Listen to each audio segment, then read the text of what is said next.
What if every moral truth you hold dear, every instinct you have about right and wrong, good and evil, was actually just a symptom of a 2,000-year-old cultural sickness? It really is a terrifying premise to start with. It is. And today, we are focusing our minds entirely on a text that demands we look directly into that abyss. It's a book that basically sets out to dismantle the very foundations of Western thought. Yeah, we're talking about Beyond Good and Evil by Friedrich Nietzsche. Right. And, to really grasp the gravity of this text, we have to look briefly at the man who wrote it. He was a 19th century philosopher, born the son of a clergyman. Which is a biographical detail that echoes profoundly through his later critiques of religious psychology. I mean, you can't ignore that connection. Absolutely. He was recognized as this brilliant mind incredibly early. He actually became a professor of classical philology at just 24 years old. Right, but his physical health failed him almost entirely soon after. Yeah, he was forced into retirement by his mid-30s. And he spent the rest of his lucid life in this profound isolation, just wandering between boarding houses in Europe. Pouring his intensely provocative thoughts onto the page before his mind finally collapsed. Exactly. And the book we're analyzing today comes from that deeply isolated, totally uncompromising period of his life. It does, and that isolation is woven into the very fabric of the text. This book fundamentally functions as a devastatingly cold, hard critique of modernity and human decadence. Because before this, he was a bit more optimistic, right? Yeah. Prior to this, he had produced these grand, somewhat romantic, and stubbornly optimistic visions of what humanity might creatively become. But with this book, the tone undergoes a radical shift. It's much darker. Completely. He designed the specific work to be a harsh, unflinching look at the psychological reality of human values. He actually referred to his writings from this period as a fishhook. A fishhook. Yeah, he was casting a line into the dark to see if there were any minds out there capable of grasping these dangerous, heavy ideas. But the tragic irony is that during his own lifetime, no one bit. The waters were completely empty. Okay, let's unpack this. Because there is a profound, almost unsettling implication in that shift in tone. If his earlier work was a beautiful, optimistic blueprint for what humanity could build, this book is the harsh building inspector tearing down the drywall to show us the rot in the foundation. That is a perfect way to describe it. He isn't here to paint a comforting picture. Right, he's here to show us the psychological termites eating away at our most cherished cultural structures. And he's in asking us to agree with him. In fact, he assumes his readers will be repulsed. He expects it, yeah. But to understand the architecture of his argument, we have to willingly step into his deeply controversial framework. Precisely. You have to temporarily adopt his vantage point. And what is fascinating is exactly where he locates the origin of those termites. Which is way further back than you'd think. Exactly.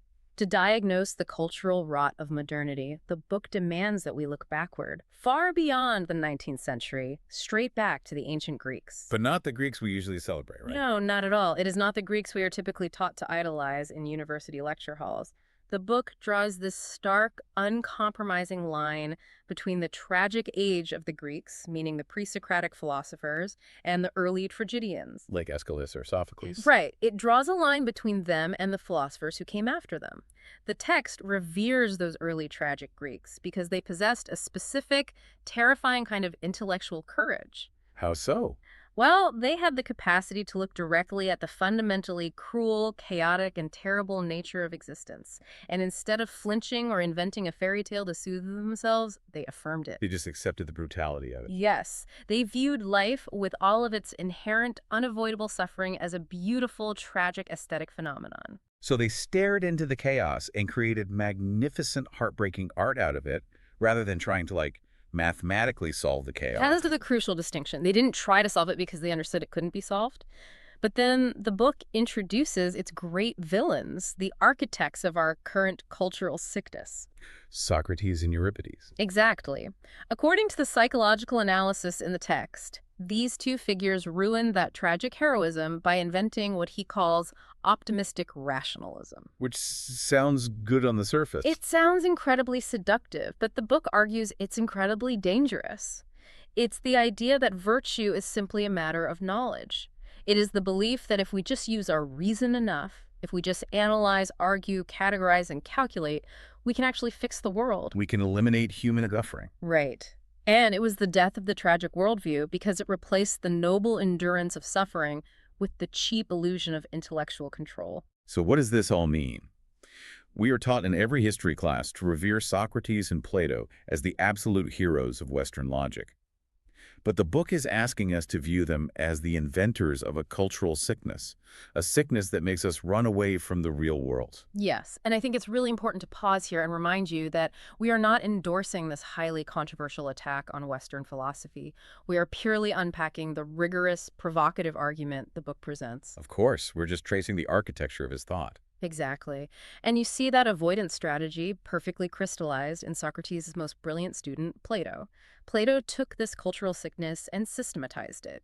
He invented the concept of a more real world. The world of forms. Right, the theory of forms. He posited a realm of perfect, unchanging ideas that exists somewhere beyond our messy physical reality, a world immune to change, decay, and death.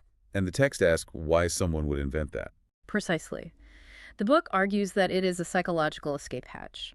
When the physical world of flux and decay becomes too overwhelming, the exhausted intellect invents a permanent, static world to cope.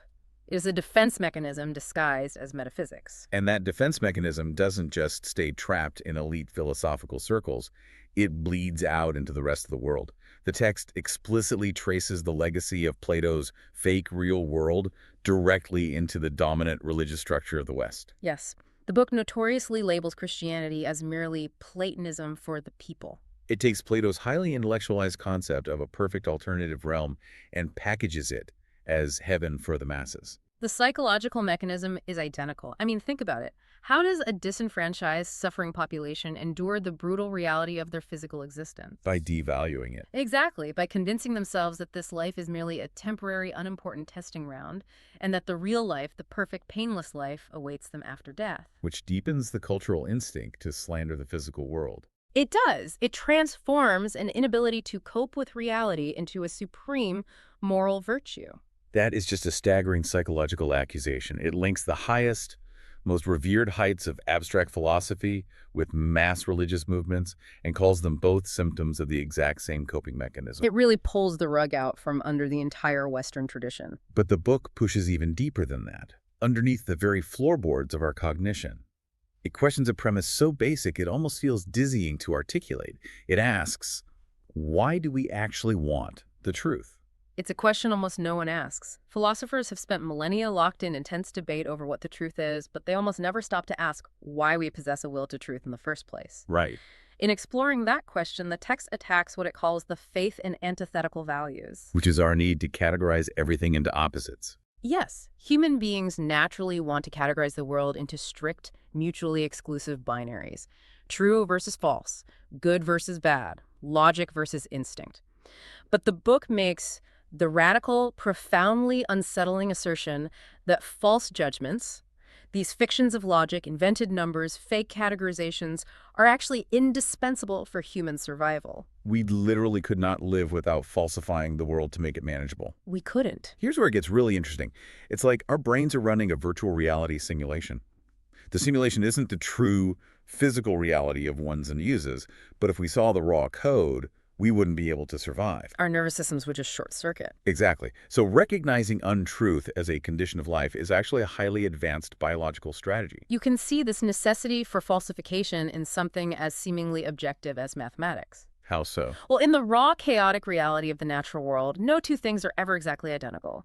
No two leaves on a tree are perfectly the same. No 2 seconds of time are the same. Everything is in a state of absolute chaotic flux. But to survive, we have to pretend they are. Right. To build tools, to communicate, to establish societies, we have to invent the concept of identical units. We have to force a fluid, chaotic world into static, dead categories. We rely on the fiction of A equals A every single second of our lives. We need the lie to live. But if objective, pure truth is essentially a biological myth, or at least something fundamentally hostile to the practical business of living, then what exactly have all these revered philosophers been doing for the last 2,000 years? That is where the text gets really vicious. Because they claim to be uncovering the ultimate objective nature of reality. They do, but the book's diagnosis is merciless. It argues that every great philosophy is not a neutral scientific discovery of universal facts, but rather an involuntary and unconscious memoir. An unconscious memoir. Yes, when a philosopher like Immanuel Kant builds his impossibly complex logical architectures or Spinoza presents his geometric proofs, they present themselves as passive instruments of pure, cold logic. Like they're just objectively doing math. Exactly, but the text argues they are merely dressing up their own deepest personal desires, their secret fears, and their pre-existing moral prejudices in the intimidating language of rational argument. So they have a desire of the heart, a personal bias, and they reverse engineer a complex logical framework to justify it, all while desperately trying to hide their tracks. Yes, they are writing deeply personal autobiographies and trying to pass them off as objective physics. Wow. And you see that autobiographical instinct most clearly when you examine the ancient Stoics, which the book uses as the ultimate example of this intellectual fraud. Because the Stoics famously claimed their highest noble ideal was to simply live according to nature. Right. They presented themselves as perfectly neutral observers, humbly submitting to the reality of the cosmos. But the text aggressively dismantles this pose. It demands that we look at what nature actually is. Which is not peaceful or rational. Far from it. Nature is prodigal, indifferent, entirely without aims or intentions. It is completely merciless and terrifyingly cruel. A storm does not care if it destroys a saint or a murderer. Wait, if the book says living is inherently unjust and about preferring, then isn't it suggesting that the entire pursuit of absolute neutral objectivity is basically an anti-life mindset? That is the exact psychological trap the book is exposing. You cannot live according to indifference. To live, by definition, requires making choices. Right. And making choices requires valuating, preferring, being unjust to the options you didn't choose, and wanting to be entirely different from the chaotic indifference of nature. So the Stoics were basically lying to themselves. Completely. The Stoics did not submit to nature. What they actually did was take their own deeply held, rigid, disciplined moral values, paint those values over the terrifying void of the cosmos, and then act as if the cosmos had handed those values back to them. It's a massive psychological projection. The highest order of projection, yes. And this brings us directly into the text's monumental concept of perspectivism. The invention of values. Exactly. If values are not handed down by a divine creator, and if they are not written into the physical laws of nature waiting to be discovered by a telescope or a microscope, then where do they come from? We make them up. We do. The book asserts, with terrifying clarity, that values are entirely invented, they are created by human beings. Think about how terrifying that is for the average person. We want a pre-written instruction manual for life. We want to be told this is universally good and this is universally bad. Because it's comforting. It removes the burden of choice. Exactly. The book is ripping the manual out of your hands and tell you to write it yourself. It is a massive burden, and historically, many thinkers who arrive at the conclusion that there is no objective moral truth fall into a deep, paralyzing nihilism. They get depressed. But the author doesn't. No, the author of this text exults in it. He sees the absence of universal truth as the ultimate liberation. However, he is acutely aware that it requires an enormous amount of intellectual cleanliness and rigorous honesty to admit that we are the ones creating the values. It takes incredible courage. It does, and because the psychological task of creating your own values is so arduous, the book divides human moral frameworks into two broad, fundamental types. Based on their capacity to handle this burden. Right, the masters and the herd.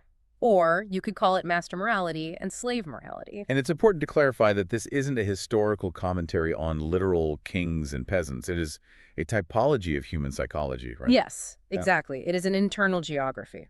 Let's look at the noble type, the master morality, as the text meticulously details it. Okay. The noble type feels internally that they are the determiner of values. They do not look outward for approval.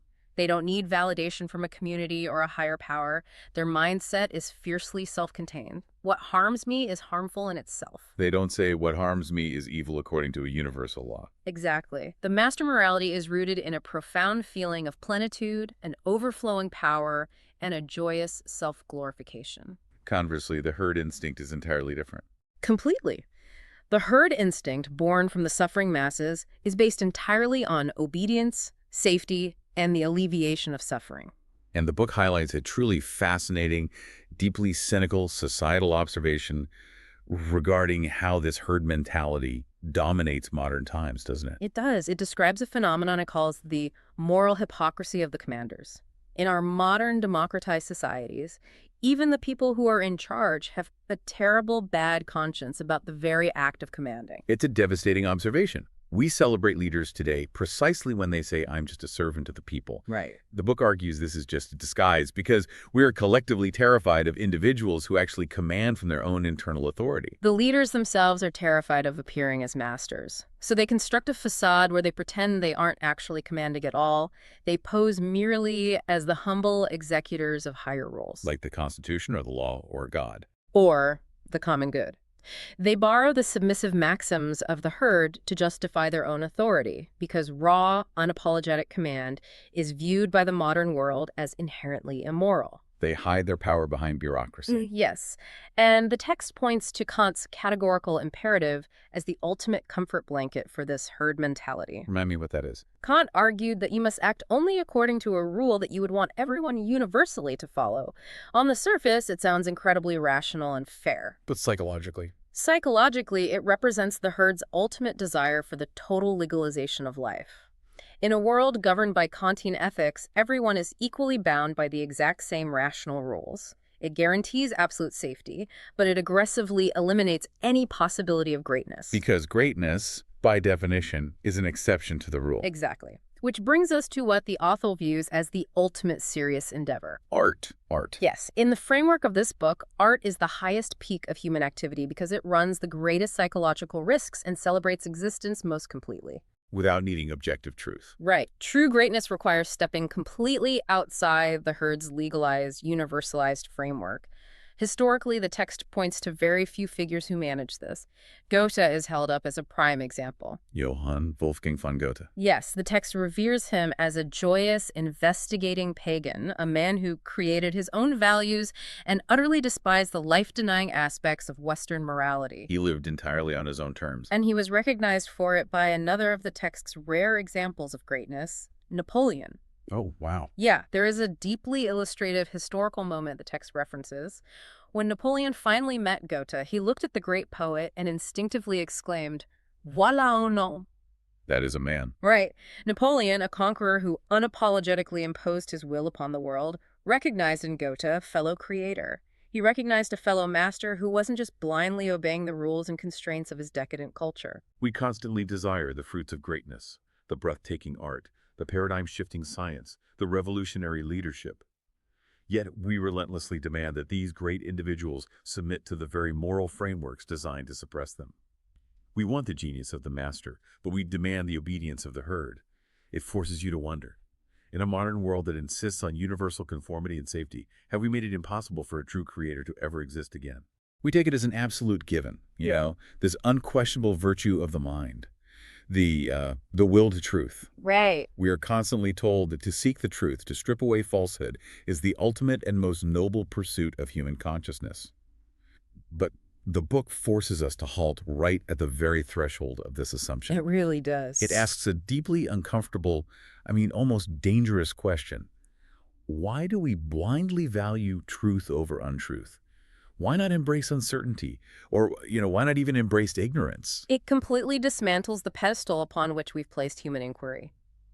What's fascinating here is that the book treats this celebrated will to truth not as a noble, triumphant quest, but as a deeply suspicious sphinx. A suspicious sphinx, I like that. Yes, because for centuries, philosophers have presented themselves as cold, purely rational beings seeking absolute certainty, but the book suggests that this entire endeavor is a masquerade. A masquerade in what sense?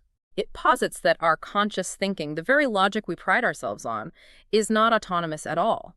Instead, it is secretly directed, compelled into definite channels by our deepest instincts and our physiological demands. The truth a philosopher finds is often just a rationalization for what their body and their underlying drives require to survive and to assert power. Okay, let's unpack this, because to suggest we might actually need untruth completely upends our entire framework of intelligence. Is our rigid belief in this concept of truth essentially just a survival mechanism? That's exactly what it is. I'm thinking of a navigational analogy here. Imagine you are traversing a treacherous mountain range. You have a map, and structurally, mathematically, this map is geographically inaccurate. It's fundamentally a false representation of the terrain. But reading that false map keeps you from walking off a cliff. The falsehood of the map isn't an objection to its value, because its actual value lies in keeping you alive. That is precisely the framework the book establishes. The falseness of a judgment is not necessarily an objection to it. The real question is to what extent that judgment is life-advancing, life-preserving, or even species-breeding. Oh. The book asserts that the falsest judgments are actually the most indispensable to us. It specifically targets what are called synthetic judgments a priori. Let's pause and define that, because for those who haven't brushed up on their Kant recently, the terminology can be pretty impenetrable. What exactly is a synthetic judgment a priori in plain language? Well, a synthetic judgment a priori is Kant's proposition that we can know certain foundational things about the world purely through reason. So prior to any physical experience. Exactly. For example, the idea that every event has a cause or that space and time are absolute structures. Kant argued these are universal objective truths woven into reality. Right. The book, however, counters that these are not truths we have discovered. They are fictions we have invented. Yes, we measure reality against purely invented, fictional worlds of absolute numbers and unconditional logic. We assume cause and effect because a world without them is just too terrifying and chaotic to navigate. Without that continual falsification of the world, mankind simply couldn't live. To renounce these false judgments, to actually strip away the comforting illusions we call truths, would be to renounce life itself. Which brings us to a rather profound conceptual knot. If truth and untruth are not diametrically opposed, if they are actually tangled up together to keep us functioning, what does this mean for the people who have dedicated their entire existence to defining these absolutes? The philosophers themselves. Yeah. What does it mean for them? It requires a complete reevaluation of metaphysical philosophy. Metaphysicians, the book argues, operate on a fundamental, unexamined prejudice, the faith in antithetical values. Antithetical meaning strict binaries. Right. They look at the world and see things like selfless versus selfish, truth versus error, pure versus impure. They separate everything. They insist that things of the highest value must have a completely different transcendent origin, perhaps in the thing in itself or a hidden God. They cannot accept that the good things might be derived from this seductive, deceptive, messy, earthly realm.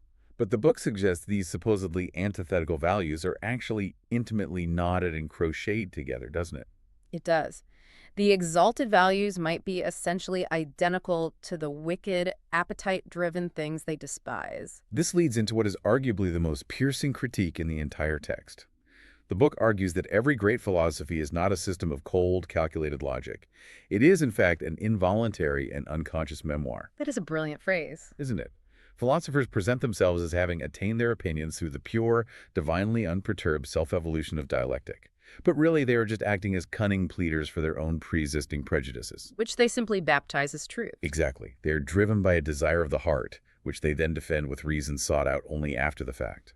And the book is remarkably systematic in exposing these involuntary memoirs. It dissects the psychological underpinnings of historical giants.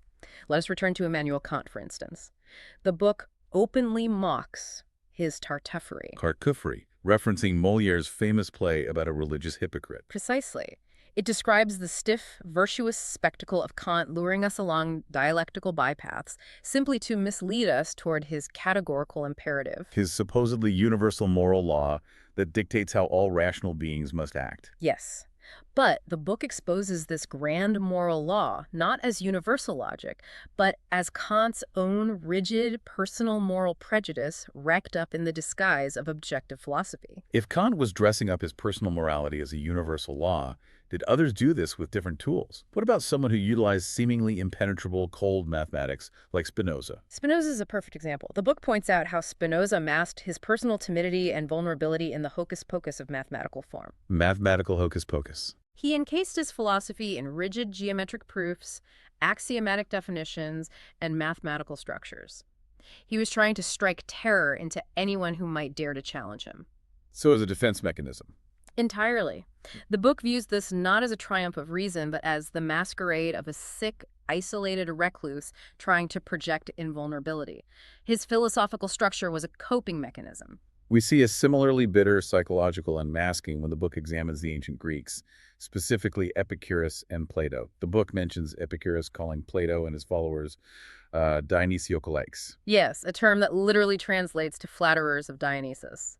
But it functioned in antiquity as a colloquial insult for theatrical actors. Epicurus was essentially calling them theatrical frauds. He was. But the book asks us to look at the why behind the insult. It notes that this wasn't a calculated philosophical critique of Plato's ideas. It was an involuntary memoir born out of venomous rage and ambitious envy. Envy of Plato. Yes, because Plato possessed a grandiose style, a masterful mise en scène. He was a captivating presence. Epicurus, sitting hidden away in his little garden, simply lacked that stage presence. Oh, wow. So his philosophy of quiet, retreating hedonism was merely a reflection of his own physical and social limitations projected as a virtue. But surely, someone might argue that not all philosophical schools are driven by hidden resentments. What about the Stoics? Their entire imperative is to live according to nature. That sounds incredibly objective and detached from personal ego. It sounds objective until you analyze what nature actually is. Right. The book exposes the Stoic imperative as a massive fraud.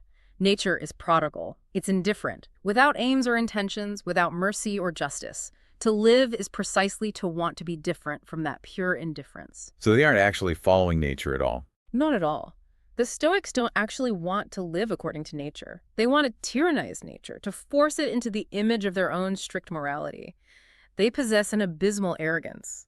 They believe that because they can exercise self-tyranny, disciplining their own minds and bodies, they can universally dictate the laws of existence for everyone and everything else. You're essentially trying to make all existence exist only after their own image, which means philosophy, according to the book, is this tyrannical drive itself. It is the most spiritual will to power, the desire to create the world. Exactly. But if grand, objective philosophical systems are just personal tyrannical instincts in disguise, the book inevitably has to turn its crosshairs on the most personal instinct of all, the very foundation of our perspective, our sense of self, the I. The phrase, I think, we treat it as an immediate certainty, but the book completely dismantles it. I have to push back here, or at least act as a proxy for the listener. I can accept that historical philosophers projected their biases. But when I chose to drink coffee this morning instead of tea, that was my I making a choice. I felt the deliberation. I issued the command. How does the book explain that everyday, localized feeling of agency? This raises an important question regarding the illusion of agency. We operate under the assumption that we are the CEO of our own brain, sitting at a desk, issuing direct orders for thoughts to appear or actions to happen. But the book argues that a thought comes when it wants, not when I want. It is much more akin to a smartphone notification abruptly lighting up on a dark screen. That's a great way of visualizing it. The notification appears of its own accord, driven by background algorithms and code we don't even perceive. To claim that the subject I is the deliberate creator of the predicate think is a falsification of the actual mechanical facts of cognition. And when we analyze the event expressed in the sentence, I think, we are making a series of rash, unprovable assertions. We assume that thinking is an activity, that every activity requires an entity that acts as a cause, and that this cause is an I. The book argues we should perhaps get used to saying it thinks, discarding that honest old I, which is merely a grammatical habit.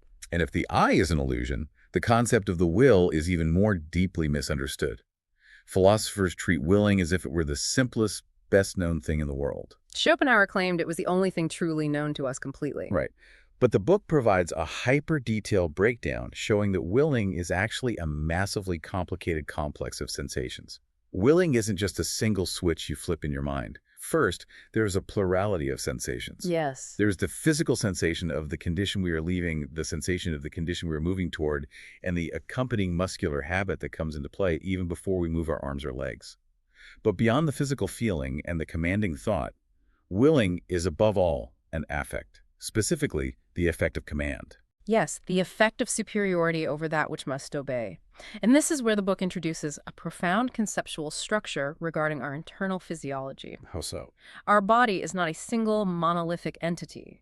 It is a commonwealth of many souls, a complex social structure of drives and underwills. When we will something, we are both the commander and the obeying party. But because we usually only issue a command when we expect it will be obeyed, when the body is already primed to execute the action, we conflate the two. The person commanding falsely identifies with the executor of the command. Exactly. To use a modern equivalent, it is exactly like a corporate CEO who orders the company to build a revolutionary new product. The engineers, the designers, the coders, the underwills do all the actual complex labor. The product launches successfully, and the CEO stands on stage and says, "Look what I built." The CEO takes the credit for the entire Commonwealth's labor, enjoying an unearned increase in the sensation of power. The book uses the French phrase, "Le fait, c'est moi." I am the effect. This delusion of command culminates in the ultimate philosophical absurdity. Here's where it gets really interesting. The concept of causa sui, or self-cause. The book refers to the desire for absolute metaphysical free will as a kind of logical rape and unnaturalness. It compares this desire to the tall tale of Baron Munchausen, who, when sinking into a swamp, attempted to pull himself and his horse out of the muck by yanking upward on his own hair.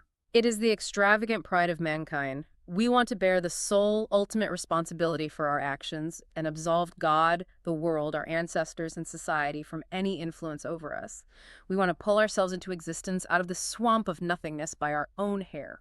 But the book insists that in the real world, the in itself, there is no such thing as causal connection or psychological necessity. We fabricated concepts like cause, effect, law, and freedom merely for the purpose of designation and communication, not for actual explanation. Therefore, there is no such thing as a free will. But crucially, the book states there is equally no unfree will. We must clarify that point, because unfree will sounds exactly like determinism, which many people believe in. How is an unfree will also a myth? Because unfree will is a mythology used by the weak to shift blame away from themselves.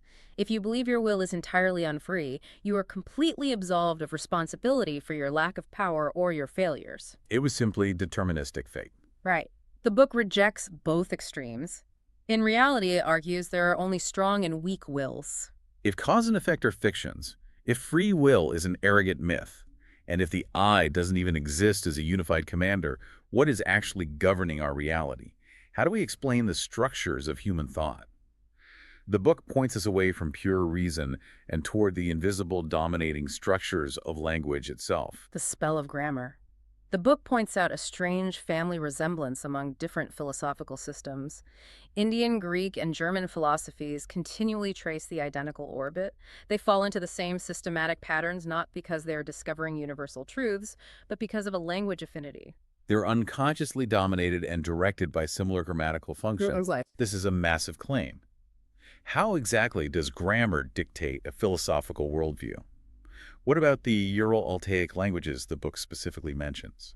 In Indo-European languages like English or German, our syntax forces us to separate the doer from the deed.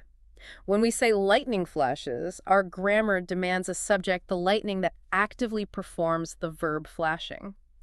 We are linguistically programmed to assume there is an independent actor causing an event. So philosophers working within this grammar will naturally build systems centered around subjects, free will, and distinct causes. Exactly. Conversely, the book notes that philosophers working within the domain of Ural-Altaic languages, where the concept of the subject is much less developed and sentences can describe events without separating an actor from the action, will look into the world differently. They will arrive at entirely different worldviews, ones less obsessed with singular, independent entities causing things to happen. We are held captive by the physiological value judgments embedded in our syntax. One might argue that while philosophy is trapped by grammar, the hard sciences are not. Physics, for example, is entirely objective. You cannot grammar your way out of gravity. But the book dismantles this as well, right? It argues that physics is merely an interpretation and an arrangement of the world based on our own requirements, not an actual explanation of the world. It operates on what the book calls plebeian sensualism. It is a striking phrase. Plebeian sensualism implies that the physical sciences only grant credibility to that which can be seen and felt. It has the eyes and hands on its side, the ocular evidence. It caters to an industrious race of machinists and bridge builders who believe that where man has nothing more to see or grasp, he has nothing more to do. It is an interpretation fundamentally rooted in the biological limitations of human sensory organs, projecting those physical limitations out into the universe and calling it objective law. Which mirrors the book's critique of how science and philosophy often just repeat a question and disguise it as an answer. Kant asked how synthetic judgments a priori are possible, and his answer was essentially by means of a faculty. The book compares this to Moliere's comedic doctor. When asked why opium makes people sleep, the doctor confidently replies that it is because opium contains a virtus dormitiva, a sleep-inducing faculty. It is an empty tautology. Opium causes sleep because it has the power to cause sleep. Kant's reasoning was exactly the same. And we must recognize how pervasive these empty tautologies are. The book insists we must reject these virtus dormitiva explanations entirely. We must even eject what it calls soul atomism, the enduring dogmatic belief that the soul is an indestructible, eternal, indivisible monad. Instead, we must embrace new conceptions. The mortal soul, the soul as a multiplicity of the subject, the soul as a social structure of drives and emotions. This brings us to a critical threshold. If self-preservation isn't the main goal of these drives, if our physical sciences are just sensualist interpretations and our logic is merely grammatical prejudice, what is the actual fundamental force? I must challenge the text here. Is it really suggesting that a scientist looking through a microscope, working tirelessly to cure a disease, is just secretly trying to vent their own power? Isn't it incredibly cynical to reduce all human striving to a desire for domination? It sounds cynical until we understand what the book means by power. The book delivers its ultimate conclusion for this section.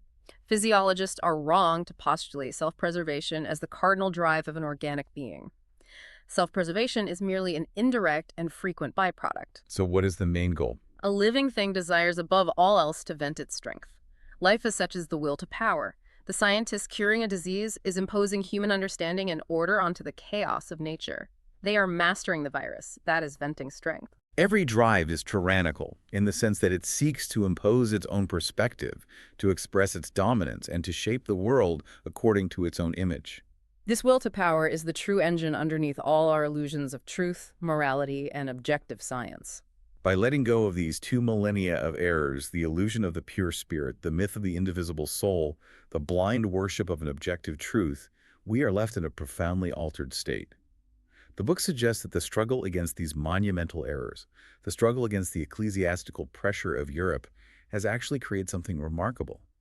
A magnificent tension of the spirit. Humanity is now like a bow drawn incredibly tight, possessing the stored kinetic energy to shoot for the most distant, unfathomable targets. We have inherited all the strength cultivated by the struggle against the very dogmatism we are now abandoning. The bow is tense, the arrow is ready, and the task before the free spirit is to determine where to aim in a world devoid of absolute truth. Which leaves you, listening right now, looking inward at your own deeply held principles. When you examine your deepest, most immovable moral convictions, you have to ask yourself, are these really universal absolute truths you've discovered? Or are you simply reading the involuntary memoir of your own hidden drives, desperately trying to play the master? Which makes it, a staggering pivot when you really sit with it. Oh, absolutely. The way the book suddenly turns its gaze onto the very bedrock of modern science, specifically physics, and it just dismantles this sacred idea of nature's conformity to law, because you are taught, from the moment you first look at a textbook, that the universe obeys laws. Right. Gravity, thermodynamics. Exactly. Motion, all of it. But the book looks at this and essentially calls it bad philology. And wait, I have to stop there for a second, because philology is the study of ancient languages and texts. So why is the book accusing physicists of being bad linguists? What does, language have to do with the movement of planets? It's a profound and, I think, deeply unsettling critique of how we perceive reality. Mm-hmm. The book is suggesting that we read the universe the way a scholar reads a text. Okay. We observe phenomena, and we try to parse the grammar of existence. Mm-hmm. But the physicist is not simply, objectively observing the universe and finding laws written in the stars. Instead, they are acting as a bad translator. Well, they're projecting their own modern democratic desires onto the cosmos. They're forcing a foreign grammar onto nature. So this phrase, the book targets everywhere equality before the law, it suggests this is not a scientific fact derived from nature. It's a projection. Exactly. It's a naive humanitarian distortion. By declaring that nature is no different from us and no better off than we, the modern physicist is disguising a very subtle atheism. And more importantly, a vulgar hostility toward anything privileged or exceptional or autocratic. Right. It's as if we just cannot tolerate the idea of pure, unchecked power. So we force the universe to sign a constitution. That's a perfect way to put it. Imagine you were standing on the edge of a brutal, chaotic jungle. You were watching apex predators hunt. You were seeing vines slowly strangle ancient trees for sunlight. Just a completely ruthless, silent struggle for existence. Yeah. And instead of acknowledging the sheer terrifying dominance at play, you interpret the survival of the fittest as the animals, signing a democratic peace treaty. You tell yourself, look, they're all just following the agreed-upon laws of the jungle ecosystem. It is a way of sanitizing the pair.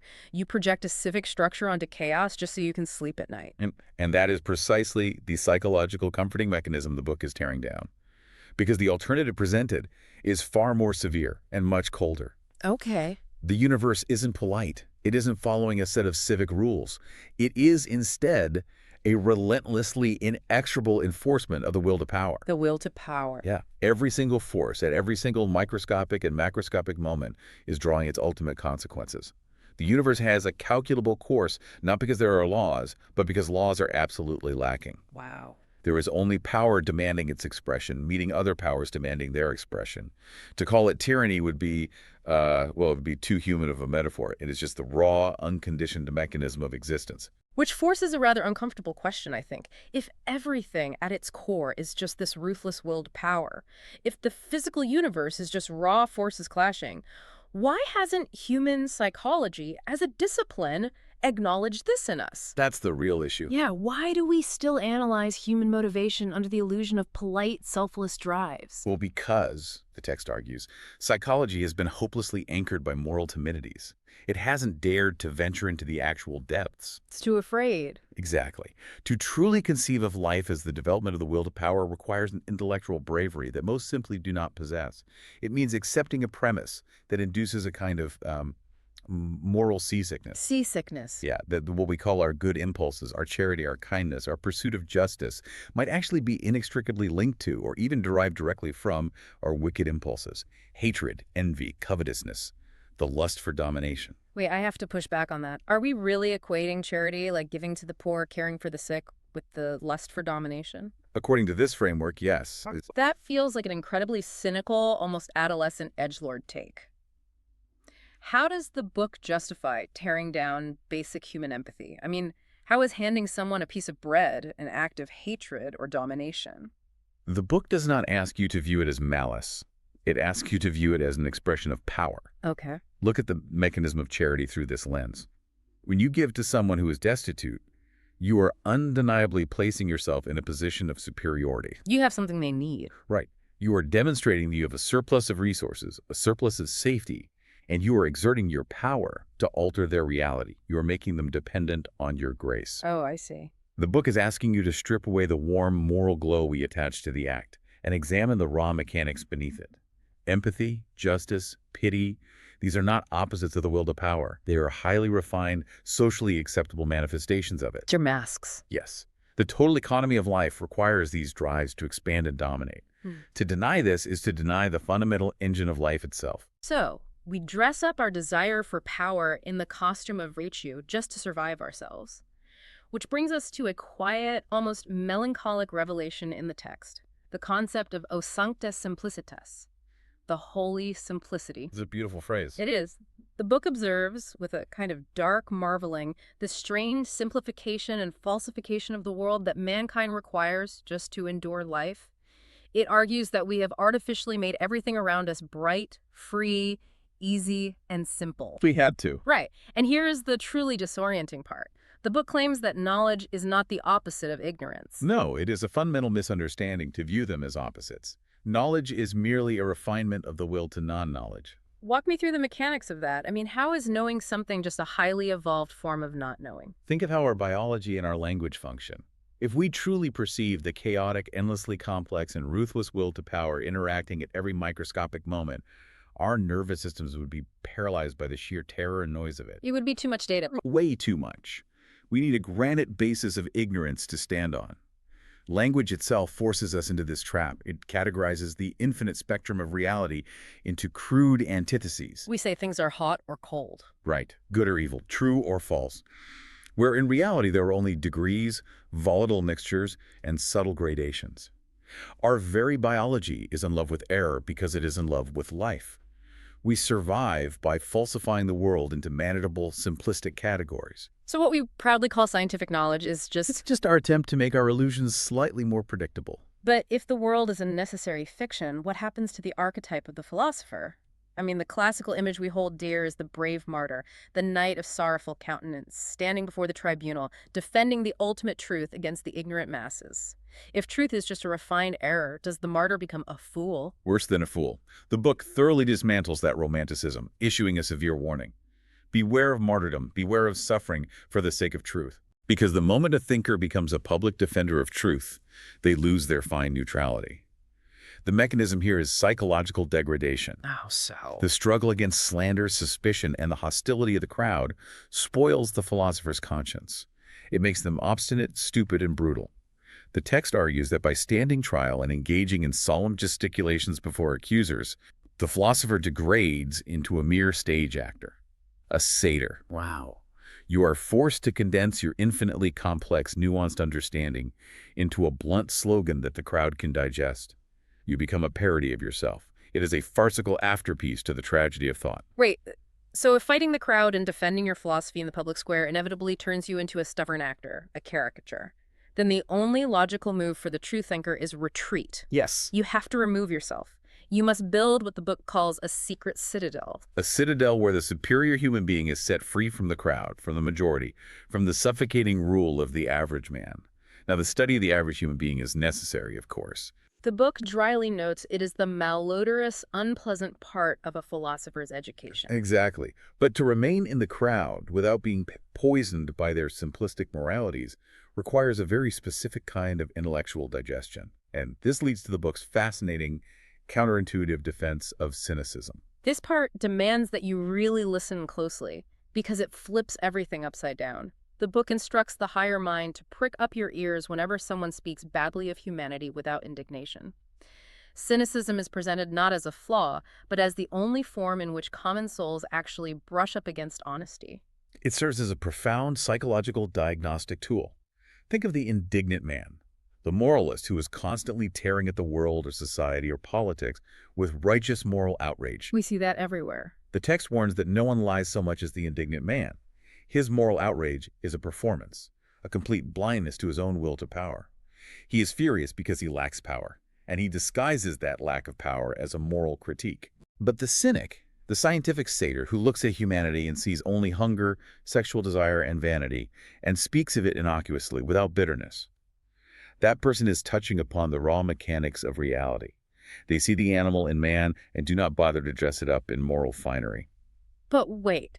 If the true philosopher locks themselves in this secret citadel to avoid being poisoned by the crowd and looks upon humanity with this cold clinical cynicism, how do they write? If you remove yourself from humanity, how do you metabolize language to reach the few who can actually understand you?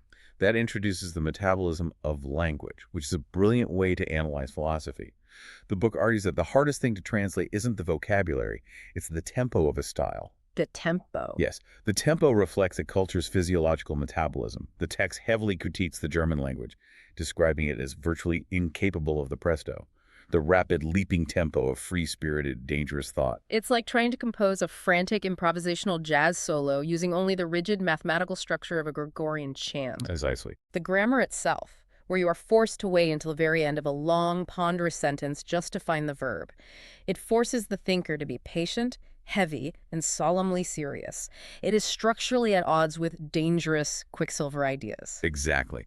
And the text contrasts that heavy mud with a deep admiration for Machiavelli's Principe. Machiavelli presents terrifying, ruthless assessments of power, but he does it at a boisterous allegrissimo gallop. A fast, joyful pace. Yes. Or Aristophanes, whose liberating scorn acts like a sharp wind that makes everything healthy by making it run. There is a malice, a joyful recklessness in that rapid tempo. But why the speed? I mean, why the elusive tempo? Because that tempo serves a very specific purpose for the profound spirit. It acts as a mask. The book insists that everything profound loves the mask. Absolute transparency is despised. That is something you really have to chew on. We spend our whole lives desperate to be seen, to be understood by our peers. Why would someone who has finally attained profound insight actively want to be misunderstood? Because true profundity is inextricably linked to vulnerability and hidden suffering. A mind that operates at those depths encounters destinies and delicate decisions that the average person cannot even fathom. To expose that inner sanctuary to the shallow, misinterpreting gaze of the public is a mortal danger. So they hide. So, the thinker instinctively uses speech not to communicate, but to conceal. A mask naturally grows around them. The public takes every word, every rapid step, and applies a constantly false, shallow interpretation to it. And the profound spirit allows this false image, this mask, to roam the world in his stead, absorbing the blows and the misunderstandings, while his true self remains hidden and protected in the citadel. You send a decoy out into the world. You let them judge the decoy. And this mechanism of hiding, this layering of meaning where the surface conceals the depth, it perfectly sets the stage for how the book charts the entire evolution of human morality. It argues that humanity itself has been wearing different masks over a 10,000-year inversion of values. It divides human history into three distinct eras. First, the pre-moral period, which covers the vast majority of prehistoric times. In this era, the value of an action was judged solely by its retroactive consequences. Okay. Success or failure dictated whether an action was good or bad. The origin or intent of the action was completely irrelevant. If you built a shelter and it collapsed, the action was bad. If you led a hunt and it succeeded, the action was good. Then, roughly 10,000 years ago, we shifted into the second era, the moral period, which is where we live now. The value of an action shifted from its consequences to its origin, specifically the intention behind it. We praise or blame people based on what they intended to do. But why did that shift happen? The book views it as humanity's first attempt at self-knowledge, kind of aristocratic awakening where we tried to look inside the soul. But the text calls it a fateful new superstition. It is a narrowness of interpretation, because we are now standing on the threshold of a third era, what the book tentatively calls the extramoral period. Yes. Here, the suspicion arises that the decisive value of an action resides precisely in what is unintentional about it. This is where you have to completely reframe how you view human behavior. You have to view intention merely as the skin of an action. It's a skin that betrays a little bit of what's inside, but conceals infinitely more. Right. It's exactly like a label slapped onto a complex, volatile chemical mixture. The label says charity or justice or love, but the mixture inside is a bubbling, contradictory compound of ego, physical exhaustion, desire for control, social conditioning, and raw will to power. The book is saying that morality as we know it, the morality of intentions, is just alchemy. It is a primitive, precursory way of viewing the soul, and it must be overcome. And the ones who will do this overcoming are the new philosophers whom the text baptizes as the attempters. They are a new species of thinker. They're not dogmatists. A dogmatist wants their truth to be a universal truth for everyone, because a universal truth feels safe. Right. But the attempter says, my judgment is my judgment. Another cannot easily acquire a right to it. They fundamentally despise the concept of a common good, recognizing it as a self-contradiction. What can be common has little value. Which brings up a crucial distinction. You hear a term like free spirit, and you might immediately imagine a progressive fighting for equality, human rights, or peaceful utopia. But the book aggressively separates its true philosophers from what it calls the levelers. The false free spirits. Yeah, these levelers are the falsely named free spirits of Europe and America. And what do they want? They want the universal green pasture happiness of the herd. They want security, safety, comfort, and above all, the abolition of suffering. To the attempter, this desire to abolish suffering is not just misguided, it is absolute biological sabotage. But how? How does suffering enhance the species? What is the actual mechanism there? Because the leveler says, let's cure disease and end war so humanity can flourish. Why does the book view that as a threat? Because the book's logic is stark and unforgiving. It posits that the black man has only ever grown vigorously under the exact opposite conditions of comfort. It is only through severity, force, slavery, peril in the street and in the heart. Only through the tyrannical beast of prey within man that the species is enhanced. The tension. Exactly. Think of the psychological mechanism of tension. A soul in distress, shuddering in the face of great ruin, is forced into inventiveness. It is forced to be brave, to endure terrible constraints. And in that endurance, it creates greatness. Great art, profound thought, monumental architecture, these do not spring from comfort. They spring from a desperate wrestling with existence. By trying to eliminate danger and suffering, the levelers are slowly smoothing humanity down into a weak, uniform, domesticated mediocrity. Yes. It is a complete inversion of modern humanitarian ideals. But wait, If the strong, the profound, and the dangerous are the natural pinnacle of the species, how did the levelers win? I mean, how did this herd mentality, this denial of the will to power, infect us so deeply? Well, the book turns its scalpel toward the ultimate historical manifestation of this, the religious nature, Right. the religious neurosis, as the text refers to it. It offers a brutal, clinical assessment of the Christian faith. It does not view it as a divine revelation, but as an historical mechanism of vengeance. Specifically, it is the innermost Orient, the Oriental slave, taking vengeance on the noble, frivolous tolerance of the Roman masters. Roman tolerance. Rome represented a smiling unconcern, an aristocratic skepticism towards suffering. The slave, who feels a great hidden suffering, is enraged by this noble taste that seems to deny their pain. Wait, how does an enslaved, powerless class take vengeance on the Roman Empire? They don't have weapons, they don't have armies. They didn't need swords. They used a far more lethal psychological weapon, morality. They inverted the value system. They weaponized guilt by declaring that wealth, power, pride, and earthly happiness were sinful, and that only the meek, the suffering, and the poor were blessed. The weak successfully disarmed the strong. So the faith that was demanded wasn't just a simple belief. The book describes it as a protracted suicide of reason, a tough, long-lived, worm-like reason that is slowly tortured and mutilated. It requires a self-mockery, an enslavement of the spirit. The formula God on the cross is presented as a gruesome paradox, a deliberate, weaponized inversion of all antique aristocratic values. It is the ultimate expression of the weak exerting power over the strong by changing the very rules of the game. And at the center of this massive religious architecture is the psychological puzzle that has baffled thinkers for centuries, even deeply pessimistic ones like Schopenhauer, the phenomenon of the saint. The saint, yes. How is the denial of the will possible? How does a supposedly bad man, driven by earthly desires, suddenly transform into a saint entirely devoid of worldly will, fasting in a cave, refusing the world? It looks like a psychological miracle. You see a man steeped in sin suddenly whip around and embrace absolute purity. You look at that and think, aha, there are true moral opposites in the universe. Light and dark, good and evil, separated by a divine chasm. Is this actually a psychological miracle or just a trick of the light? The book, maintaining its calm, relentless dissection, reveals this miracle to be nothing more than a trick of the light, an error in interpretation, a lack of philology. The miracle only exists because psychology acknowledged the dominion of morality and believed in antithetical moral values. We saw a stark behavioral contrast, so we read a miraculous antithesis into the text of human behavior where none actually existed. There are no opposites. None. There is only the will to power. The bad man and the saint are not operating on different metaphysical planes. They are utilizing the exact same underlying psychological mechanics. The same drives, the same need for dominance and expression. The saint has simply found a more refined, internalized, and masked method of exercising that power.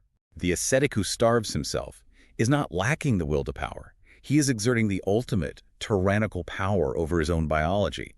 The denial of the will is itself a supreme, ecstatic act of the will.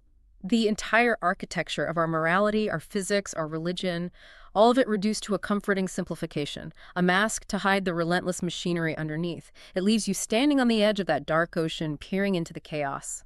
If the laws of nature, our intentions, and our revered saints are all just comforting fictions we project onto the void to survive, what modern fictions are you desperately projecting onto the world right now to hide the raw mechanics of power? Picture the most powerful ruler of the ancient world, like a king or an emperor who commands these vast armies. Right, someone with absolute authority. Exactly, someone who holds the power of life and death over millions. A ruler whose mere whisper can level entire cities, and yet this seemingly invincible figure approaches a frail, emaciated ascetic. A saint clothed in rags. Yeah, someone who possesses absolutely no physical wealth, no weapons, zero political leverage. And what does the mighty ruler do? He bows down reverently. He just halts before this miserable-looking figure. It is a profound and honestly entirely counterintuitive image that the book presents to us right away.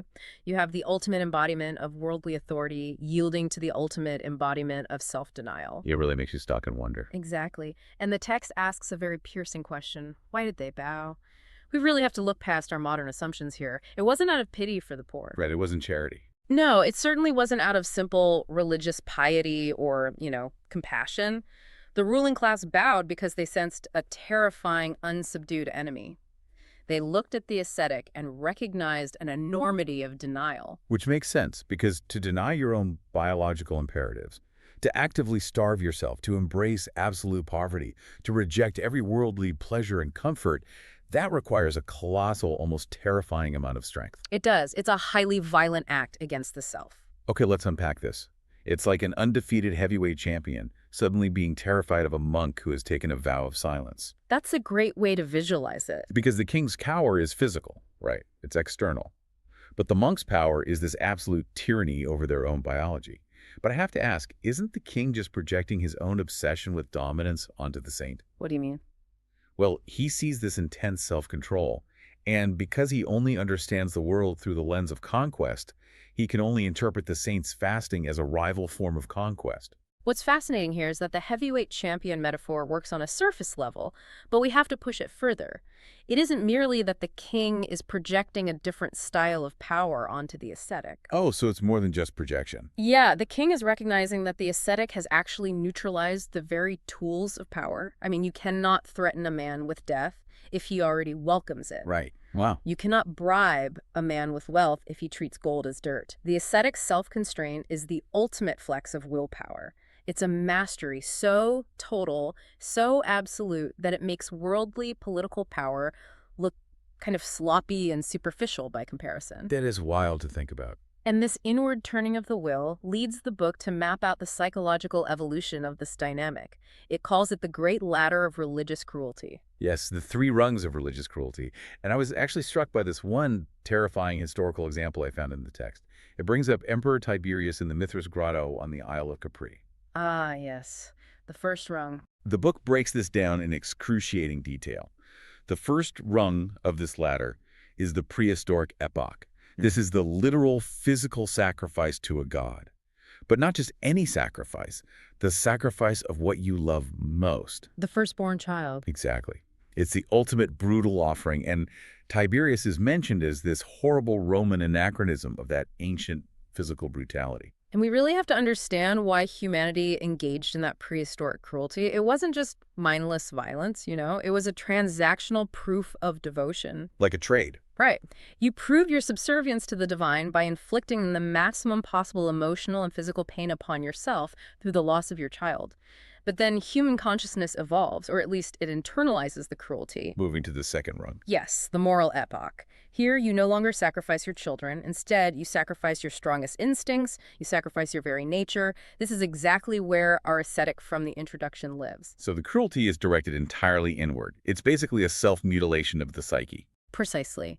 The violence hasn't disappeared at all. It has merely been sublimated. The book vividly describes the joy of this festival glittering in the cruel glance of the ascetic, the inspired anti-naturist. They actually enjoy it. They do. They experience a profound psychological high from denying their own humanity. They are simultaneously the torturer and the tortured, finding ecstasy in the sheer exertion of willpower required to starve their own desires. Which brings us to the third rung. The modern epoch. And this one is a lot to wrap your head around. If you've already sacrificed your loved ones, and you've already spent centuries sacrificing your own natural instincts in the name of morality, what is possibly left to sacrifice? The ultimate sacrifice. Right. The book says we reach the final act of cruelty. We sacrifice God himself. This is where the psychological analysis becomes incredibly dark. The modern generation sacrifices everything, comforting, holy, and healing. They sacrifice all hope and faith in a concealed harmony or some kind of future justice. They just throw it all away. Yeah, they sacrifice God in order to worship nothingness, stone, stupidity, gravity, and fate. But why? I mean, why replace a comforting deity with gravity and nothingness? That sounds exhausting. Because it is the ultimate self-flagellation. Think about it. If the goal of religious cruelty is to inflict pain on the self, to prove one's mastery or devotion, what could be more painful than stripping away the very meaning of the universe? Oh, wow. So the cruelty is the point. Exactly. We killed the divine to worship the void, simply because accepting a cold, meaningless, mechanistic universe hurts more than believing in a loving God. It is the final, most sophisticated, and most devastating form of cruelty against the self.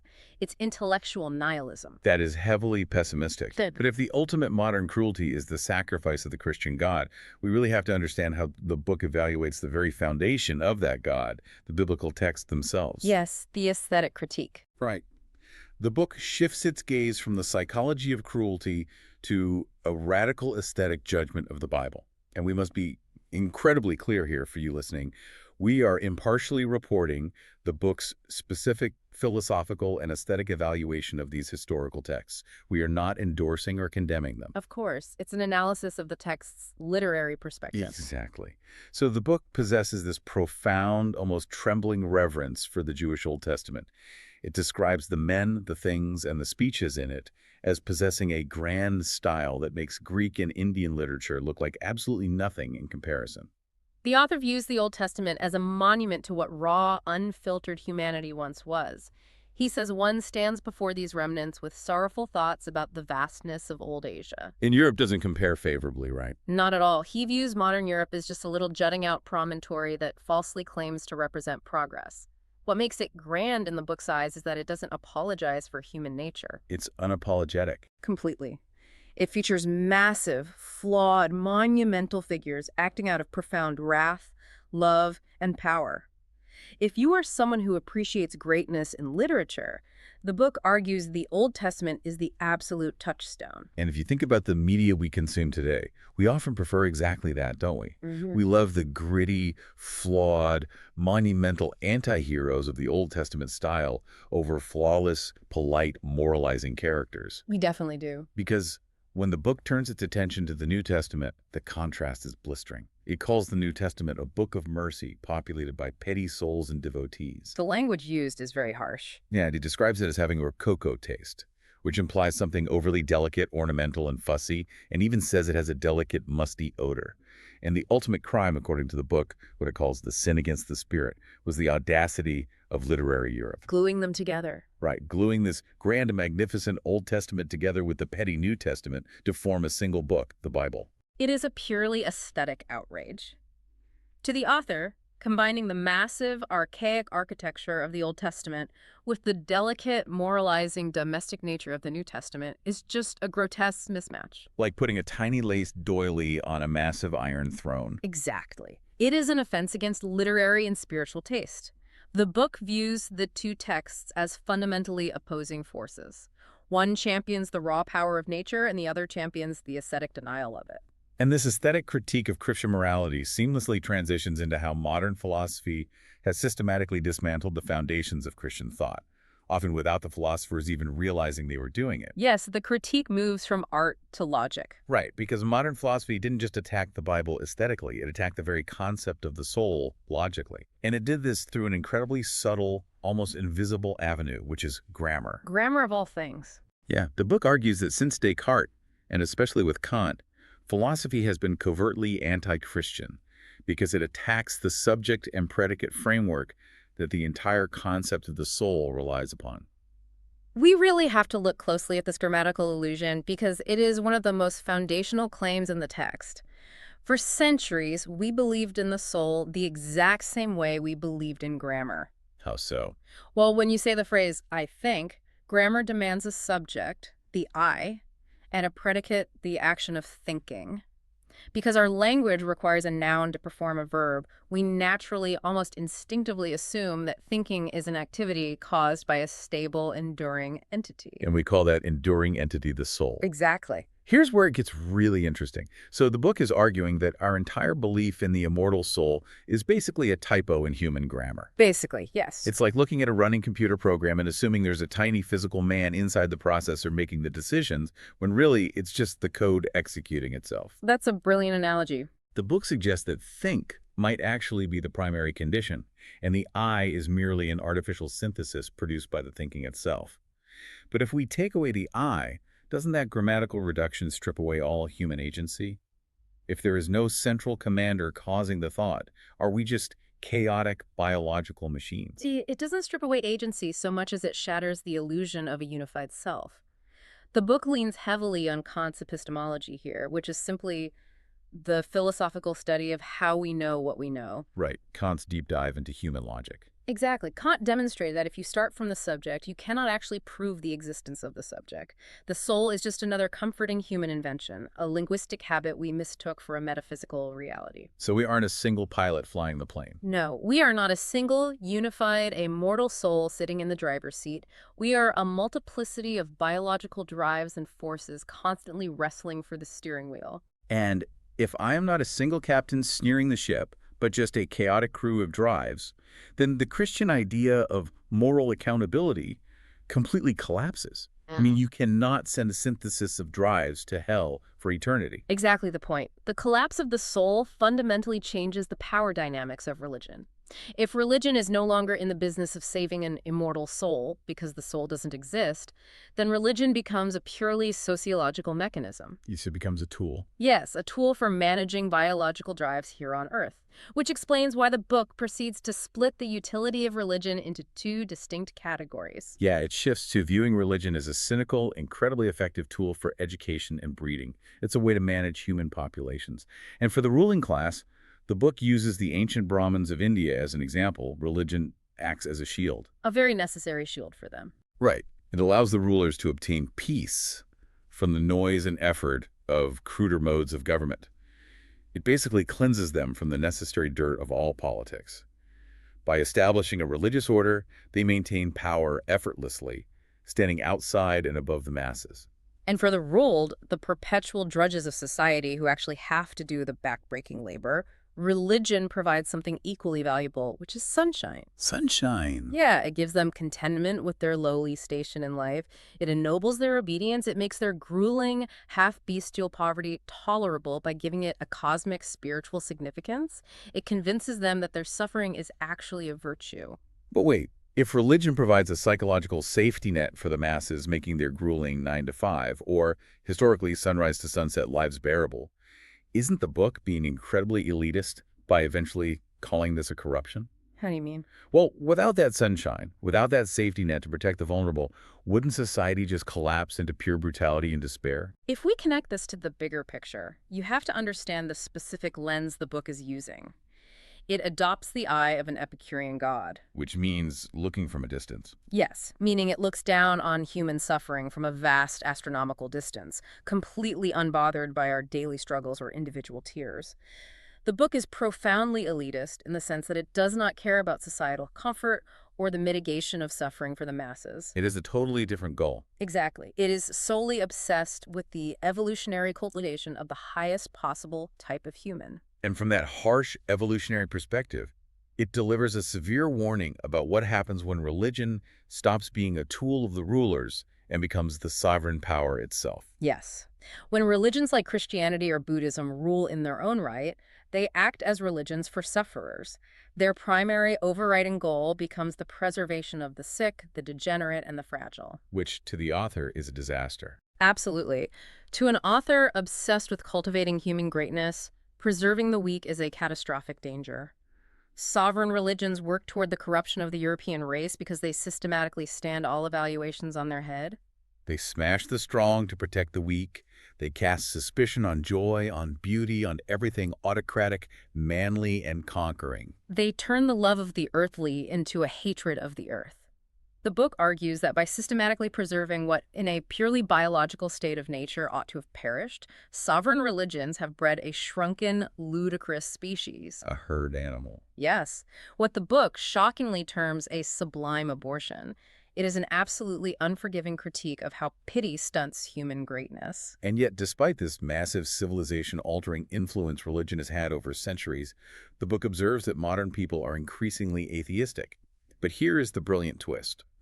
They aren't atheists because they've read the philosophy or discovered some grand enlightened truth. No, not at all. They are atheists because they are simply too busy. This is perhaps one of the most astute sociological observations in the text. The book asks, why atheism today? It isn't just that the concepts of God as a father, judge, or rewarder have been intellectually refuted by science. It's more practical than that. Yeah, it is about the physical and psychological environment required for genuine religious life. True piety requires external leisure or semi-leisure.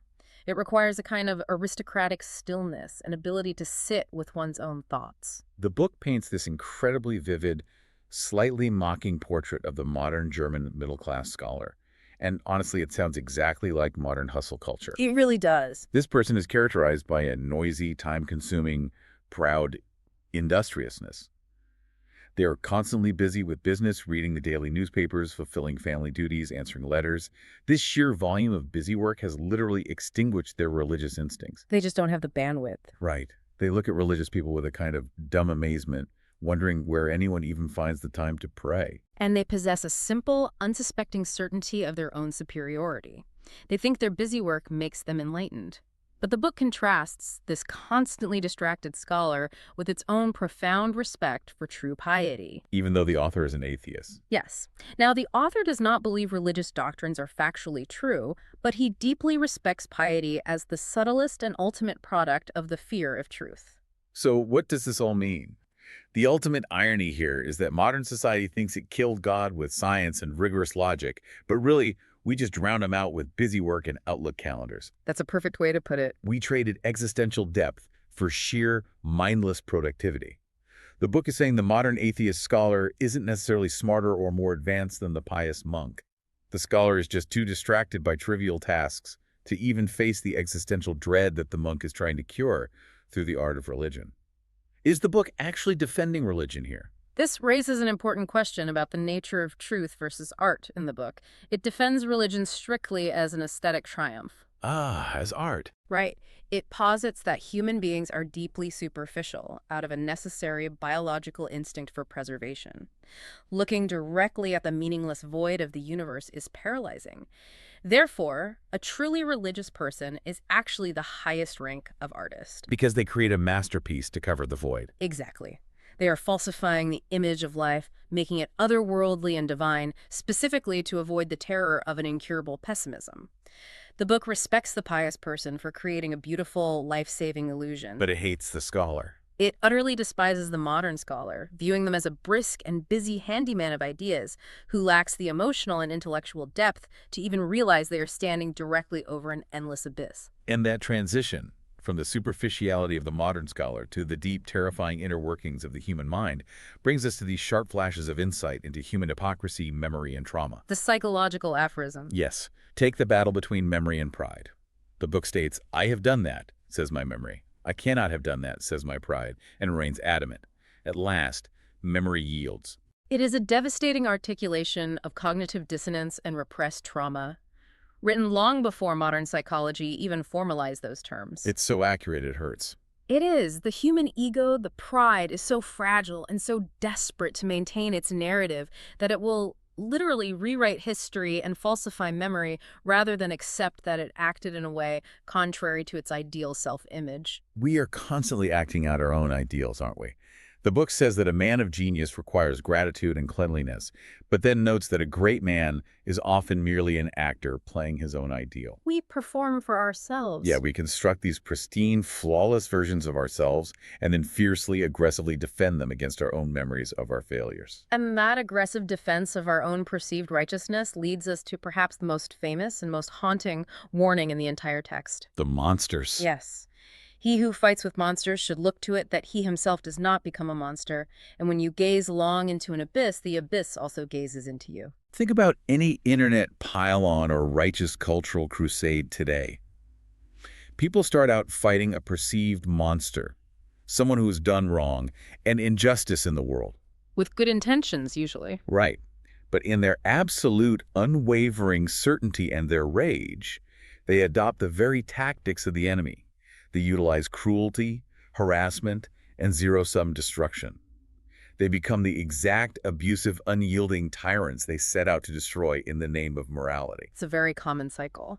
But here's my question for you. If fighting monsters fundamentally turns us into monsters, does the book suggest we just lay down our weapons, retreat into that Epicurean distance, and let the monsters win? The book is absolutely not advocating for passive surrender or pacifism. It is demanding extreme, deeply uncomfortable self-awareness. So we still have to fight. You must engage with the world, you must fight the monsters, but you must do so without the comforting illusion of pure, righteous morality. You must recognize that when you step into the arena to fight evil, you will likely utilize violence, manipulation, and cruelty. You have to own your shadow. Exactly. You must acknowledge your own profound capacity for darkness. If you stare into the void of human cruelty and meaninglessness without recognizing that the void is also hollowing out your own soul, you will be consumed by it.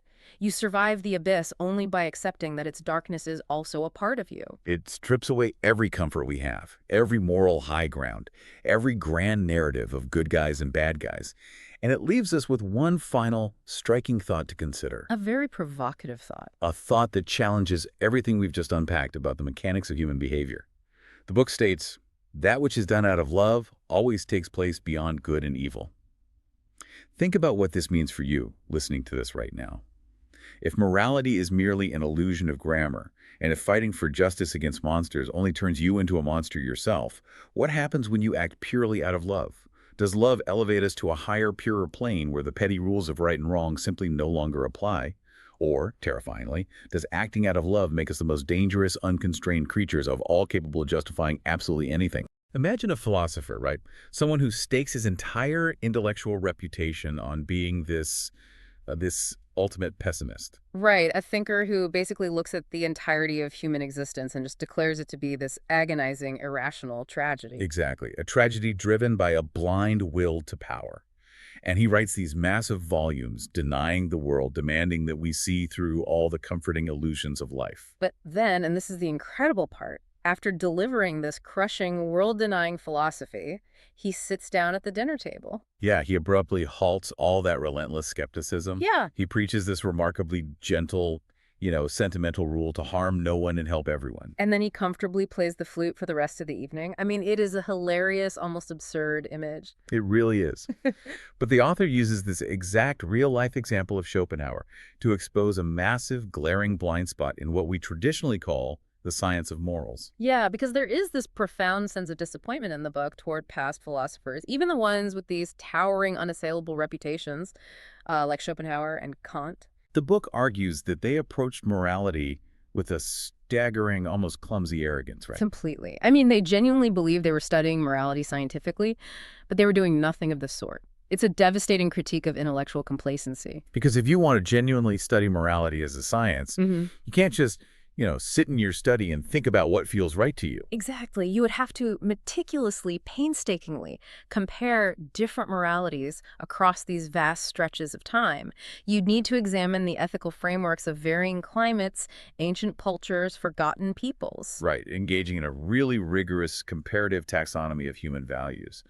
But thinkers like Kant and Schopenhauer were totally uninterested in that kind of grueling empirical work. No, they weren't interested at all. Instead, they took their own local contemporary morality, the highly specific, localized ethical air they just happened to breathe in the particular European epoch, and they treated it as an absolute, unquestionable given. Their entire philosophical project was never to actually question whether this prevailing morality was objectively true or universally beneficial. Right. Their goal was simply to invent an elaborate scholarly rationalization for it. They weren't acting as scientists of morality. They were acting as highly sophisticated defense attorneys for the prejudices of their own environment. And that flute-playing anecdote perfectly encapsulates this. I mean, how can one be a true pessimist, observing a world defined by a ruthless, consuming nature, while simultaneously affirming a comfortable, soft morality that demands we harm no one?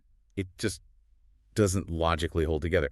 The book suggests that Schopenhauer's philosophy essentially broke the moment it collided with the moral comfort of his day. Right. But, if someone tells me, harm no one, help everyone, my instinct, and probably yours, if you were listening to this right now, is to say, great, that sounds like a solid, objectively good rule. Of course, that's the natural reaction. So why does the author insist we shouldn't take that at face value? Well, because the book demands a complete analytical pivot in how you process ethical claims. The author posits that moralities are not universal truths handed down from the heavens. And they aren't derived from pure, flawless logic either. Exactly. They are what the book calls a sign language of the emotions, which means that moral frameworks exist primarily to justify, to hide, or to elevate the specific person creating them. Wow. So when you accept that premise, it fundamentally changes how you must listen to moral arguments. It changes everything. When someone preaches a stringent moral rule to you, you have to stop asking, is this rule objectively true? You have to start acting as a psychological detective. You have to ask, what is this person trying to hide about themselves? What personal emotional state are they trying to soothe? Right, or what secret subconscious vengeance are they trying to enact through the enforcement of this rule? So we are completely stripping away the divine or logical authority of morality and just looking at its raw mechanics. Wait. And if we look at its primary function throughout human history, the author argues quite forcefully that its ultimate purpose is not liberation, as we might like to believe. It is something highly uncomfortable. Tyranny. Yeah. Tyranny? Wait, tyranny. I mean, if you're listening to this right now, the word tyranny probably sets off every alarm bell in your head. Oh, absolutely. We are deeply conditioned by modern society to view true freedom as the absolute absence of arbitrary laws. Right. We idolize this state of what the book calls laissez-aller, just letting oneself go, acting completely naturally without constraint. So how can the author possibly argue that we actually need tyranny? It is a deliberate provocation, for sure, but it's one grounded in a fascinating mechanism of human development. The book argues that every morality is a piece of tyranny against that natural looseness. And furthermore, that this tyranny is absolutely essential for the cultivation of any human greatness. Yes. To make this clear, the author meticulously unpacks this using a magnificent metaphor of language and poetry. Oh, a poetry metaphor is so good. It really is. Consider a poet. A poet does not achieve a masterpiece. They don't create something that transcends time by simply pouring raw, unstructured emotion onto a blank page. Right, that would be pure laissez-aller, and it just results in artistic shapelessness. It's mere venting. Exactly. A poet only achieves true freedom, true strength, and the ability to make their language genuinely dance by voluntarily subjecting themselves to severe, highly arbitrary constraints. They force themselves to obey the strict tyranny of metrical constraint, of rhythm, and of rhyme. And it is precisely the struggle of submitting to that strict unnatural law that forces the poet's mind to dig deeper, to find unprecedented subtlety, and to elevate their language into power. I really want to build on that concept because it's so counterintuitive. Think of a river. If water is just allowed to spread out wherever it wants across a flat, plain, total, full laissez-aller, it doesn't become a powerful force. No, it doesn't. It just seeps into the ground, loses all its momentum, and becomes a shallow, stagnant swamp. It is only the strict, unyielding constraint of the riverbanks that gathers that water, forces it into a narrow, agonizingly tight channel, and gives it immense power, speed, and direction. That's a perfect analogy. The book is suggesting that human greatness, our intellectual and spiritual power, absolutely requires those strict tyrannical banks. Without them, we just spread out into nothingness. Right, but if we push your riverbank metaphor even further, what happens when you build a massive dam? The pressure builds up to an almost dangerous, terrifying level, forcing the water to carve entirely new pathways through solid rock. And this is exactly what the book argues happened to the human psyche on a macro level throughout European history. Yes, think of the bizarre, arbitrary, and often grueling constraints thinkers placed upon themselves over the centuries. There was immense, almost suffocating discipline required to interpret every single earthly event through a strict, unforgiving Christian scheme. Or consider the mental gymnastics required for centuries of scholars to force all their philosophical thought into the rigid binary structures of Aristotelian logic. Exactly. So, wait. The argument here is that thousands of years of intellectual oppression and spiritual straitjackets were actually a good thing. Well, not good in a sentimental moral sense, but mechanically necessary for the evolution of the mind. The book posits that these prolonged periods of spiritual unfreedom were not a tragic waste of human potential. Rather, they were the exact pressure cooker environments that disciplined the European spirit. Precisely. This immense tyranny forced the mind to become incredibly subtle, highly flexible, and ruthlessly curious, simply to survive and operate creatively within those suffocating boundaries. The constraint is the mechanism of force. And what is truly staggering is that the book doesn't just leave this concept of constraint in the realm of history or philosophy. It brings it right down to your immediate physical reality. It does. We don't just constrain our morals. We actively constrain our reality because we are fundamentally hostile to the new. The author makes this wild claim about how we actually acquire knowledge.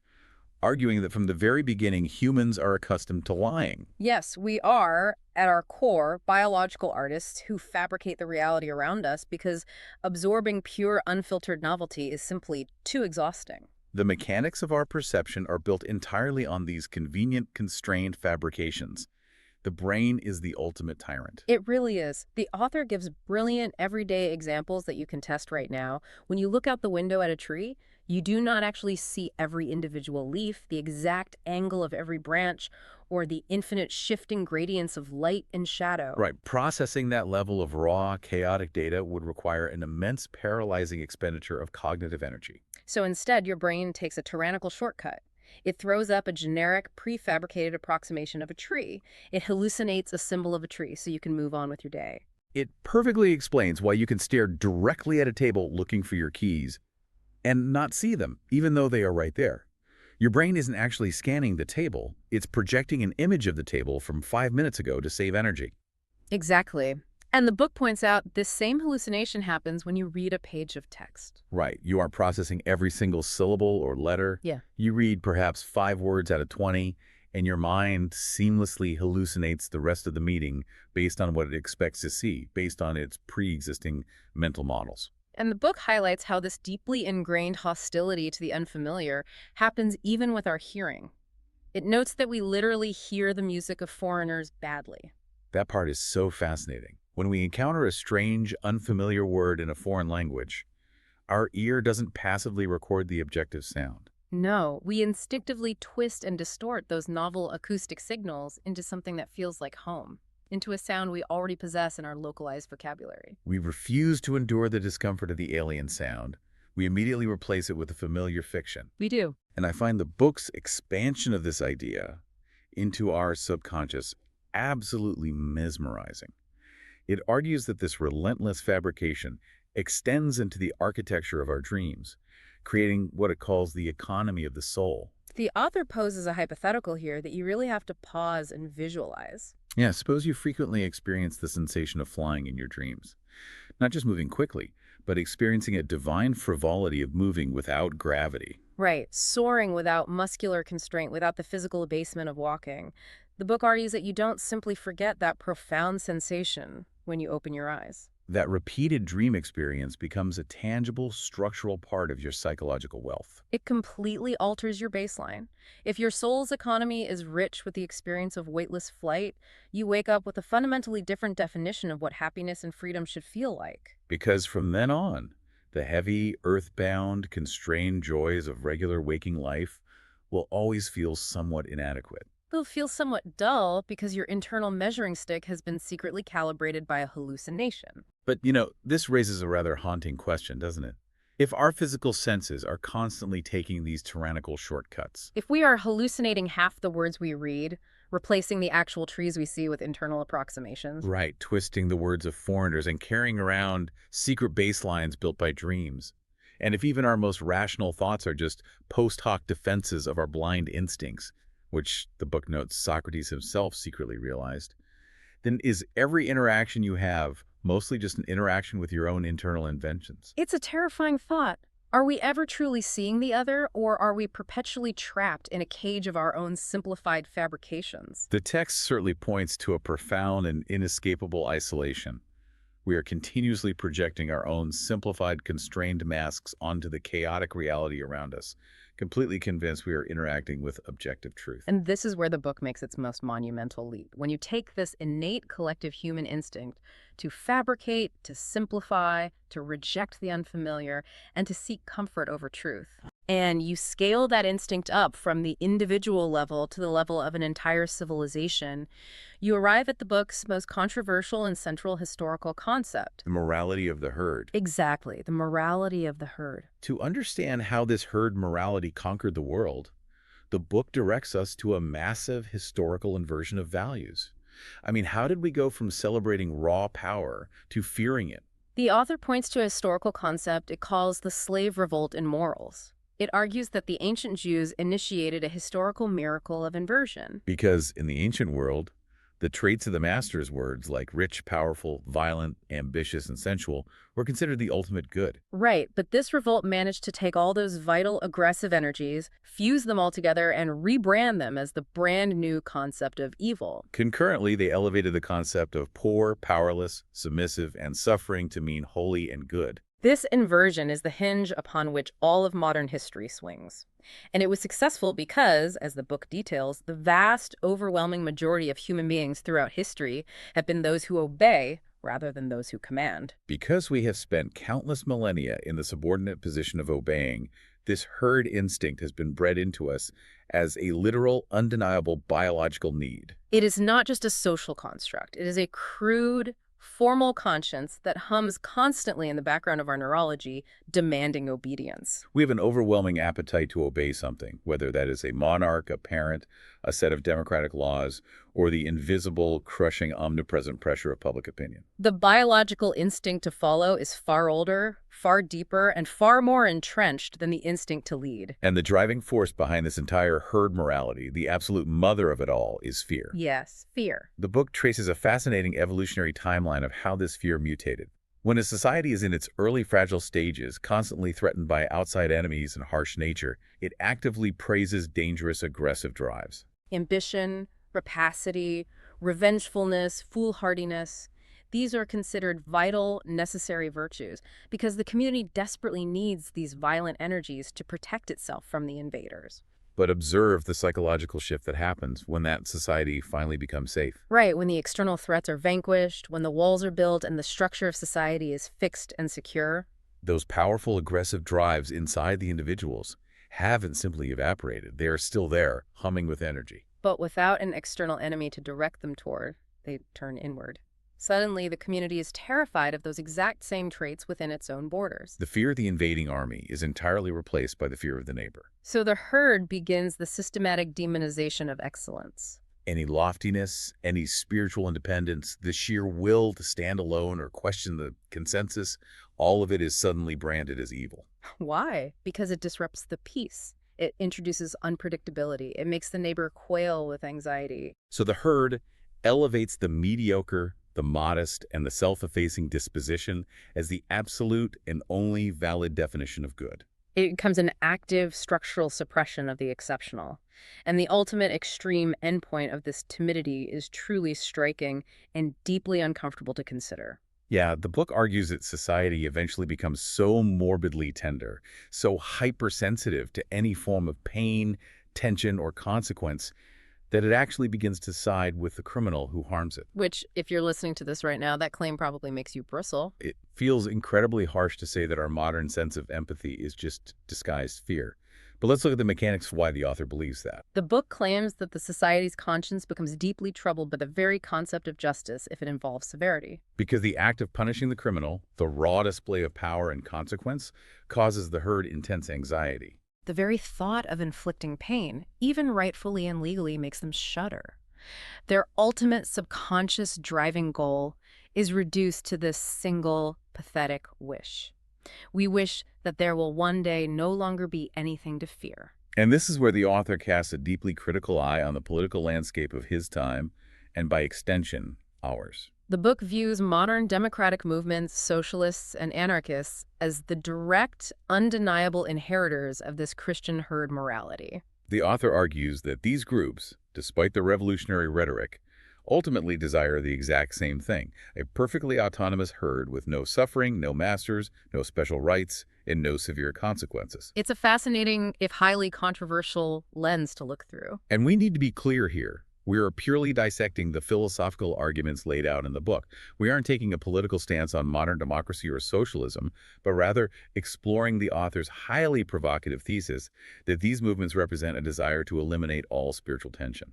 Exactly. The author is diagnosing what he perceives as a psychological and cultural trajectory. He looks at this rising religion of pity, this absolute dogmatic intolerance for suffering of any kind, and sees a catastrophic flattening of the human landscape. The political movements are simply the surface-level symptoms of this deep-seated herd instinct, finally solidifying its total unchallenged control over European culture. But if the book genuinely believes society is marching relentlessly toward this morbid mellowing, this total elimination of all tension, risk, and danger, where does the author think humanity is actually heading? Right. What is the logical conclusion of a society that successfully removes all fear? The book's prognosis is incredibly dark. If this herd morality completely triumphs, if the riverbanks are completely dismantled in the name of safety and equality, the author foresees the collective degeneration of mankind. Humanity will shrink into the perfect herd animal. The text brutally describes it as the animalization of man into a pygmy animal of equal rights and equal pretensions. It is a state where all the vast, unexhausted possibilities of the human spirit are permanently shattered and lost, drowned in an endless, shallow, stagnant ocean of comfort, safety, and utter mediocrity. But despite this bleak diagnosis, there is a desperate, almost prophetic hope for the future woven into the final sections of this text. There is. The book calls for the emergence of new philosophers and new commanders. It hopes for spirits that are strong, original, and courageous enough to steel their consciences, to transform their hearts into brass, and to essentially reverse these eternal values. To embrace the danger, the severe constraint, and the agonizing tension necessary to elevate humanity once again, saving it from this slow, comfortable slide into perfectly safe insignificance. And this leaves you with a critical, lingering question to turn over in your own mind as you look at the world around you. If our entire modern civilization is fundamentally built on minimizing risk, eliminating physical and emotional pain, and soothing every conceivable fear, are we actively engineering our own spiritual dwarfing? Right.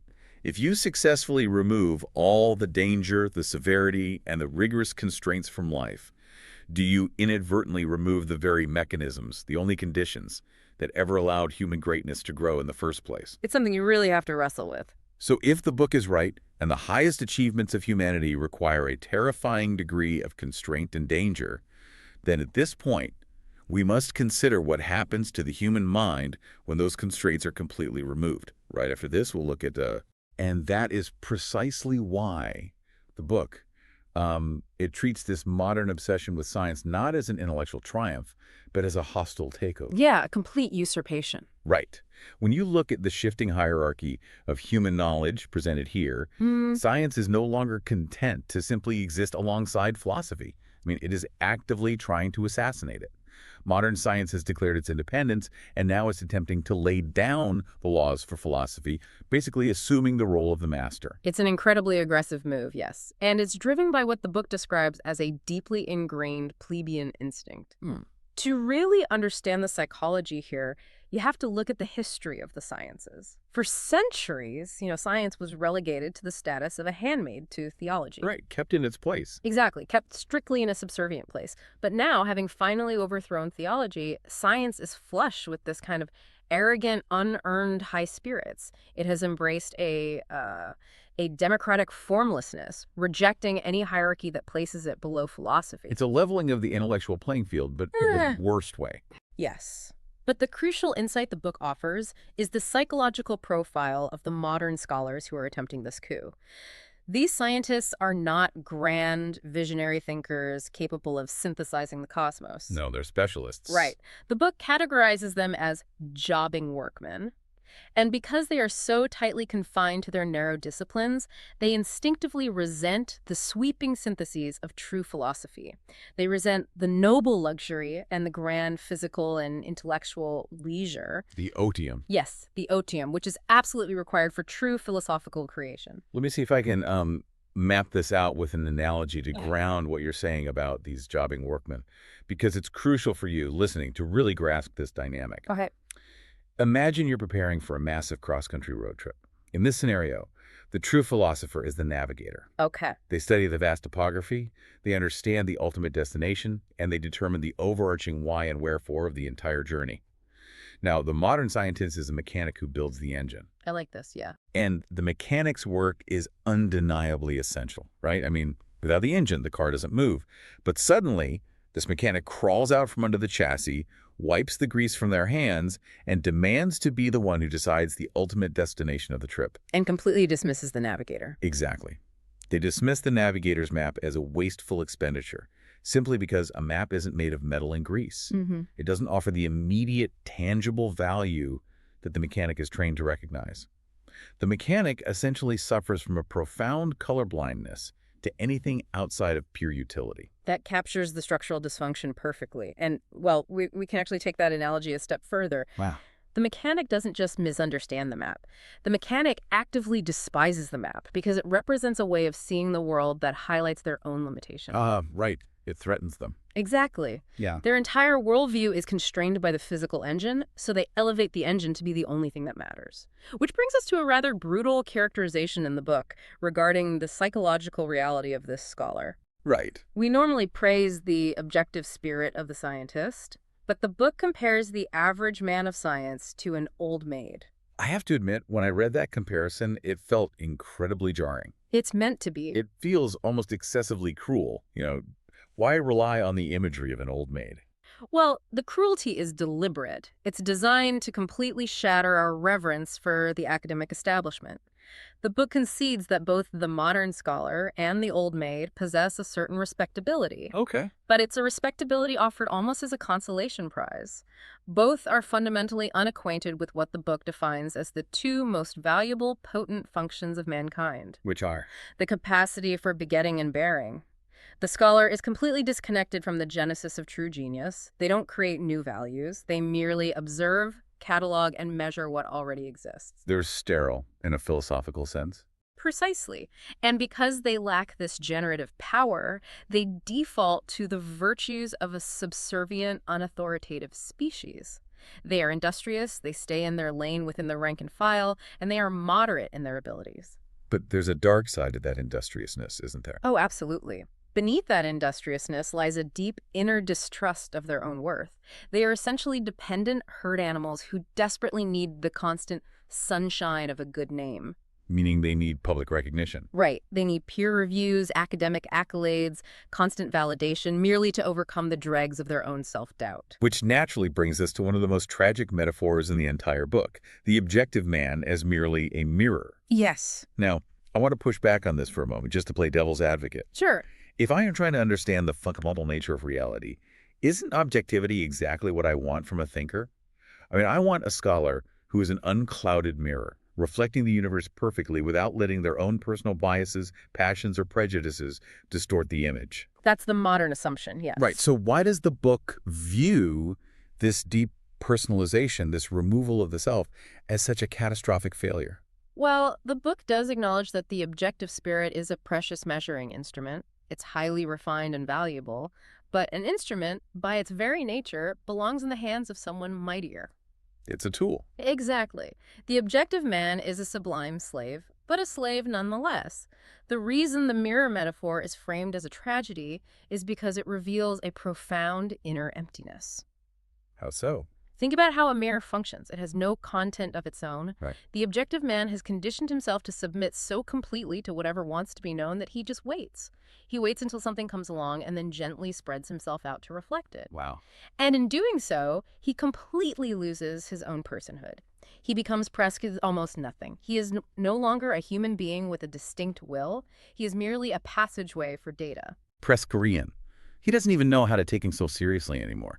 There is a deeply unsettling detail in the book where it points out that if this objective scholar actually tries to think about his own personal troubles, his own life. His thoughts immediately lose focus. Yes.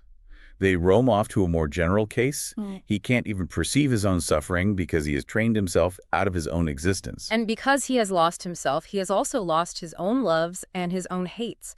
If a situation actually demands love or hatred from him, his response is entirely artificial. It's performative. Completely. It's a piece of vanity, a tour de force performed because he thinks it is expected of him, not because he feels it, because a mirror only reflects, it cannot affirm, and it cannot deny. So it can't lead. Right.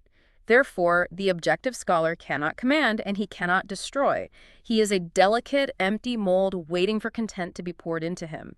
He is entirely selfless, which means he's fundamentally incapable of being a beginning, a first cause, or a master of anything. If we accept that premise, it creates a terrifying logical cascade. It really does. Because if your intellectual ideal is a passive, mirroring empty scholar who cannot command or make choices, then your entire culture loses the capacity to act. Yes. And this seems to be the underlying mechanism connecting the passive scholar to a much broader European disease detailed in the book, the paralysis of the will, which is cunningly disguised under the respectable name of skepticism. The connection is absolutely structural. When the intellectual class abdicates its responsibility to command and create values, replacing that drive with passive observation, society is left in a cultural vacuum. A void. Right. The book describes this modern skepticism as a lulling poppy. It is a sedative administered to a continent that is sick to death of its own willpower. The delicate modern conscience. Exactly.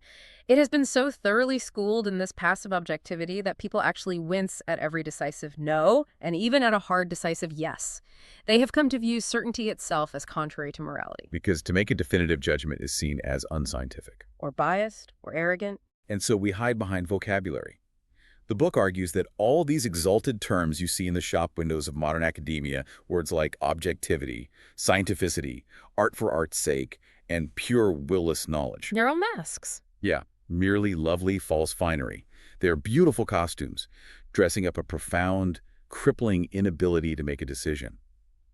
But the book doesn't just treat this as an abstract philosophical error, does it? It treats it as a literal physiological sickness. It maps the sickness with geographical and physiological precision, which is where the analysis becomes truly alarming. The book argues that this nervous debility, this literal paralysis of the will, stems from a senselessly sudden attempt at radical class and race mixture across Europe. Wait, unpack the logic there. How does class mixture lead to paralysis of the will? The underlying logic is that different cultures and classes have entirely different, deeply ingrained moral standards and values. When these differing standards are suddenly crossed in the blood of a new generation, the individual inherits conflicting internal mandates. Okay, I see. One instinct says dominate, another says submit. One says hoard, another says give. Because these opposing forces clash within the individual psyche, they cancel each other out. Leaving them stuck. Exactly, resulting in a state of constant hesitation, unrest, and disorder. The vital forces are retarded because the internal center of balance is lost. So the skepticism is actually just the intellectual symptom of this physiological exhaustion. Yes. And the book literally maps out where this exhaustion is most acute. It diagnoses France as the place where the will is sickest. It's become the showcase for all the charming, seductive fascinations of this skeptical paralysis. Right, the epicenter. And then it says Germany is slightly stronger, particularly in the northern regions, but still infected. But then, and this is fascinating, the book points to the east. Yes, the huge empire in between. Right. It states that the most astonishing, menacing storage of willpower is located where Europe flows back into Asia. It points directly to Russia. Which introduces a massive geopolitical urgency to the philosophical diagnosis. If Europe is paralyzed by a sick will, and Russia possesses this massive, menacing, stored-up willpower just waiting to discharge itself, the book calmly and deliberately advocates for a radical cure. What is the cure? Is it really advocating for a unified European will just to counter this Russian threat? It is. It calls for the compulsion to grand politics.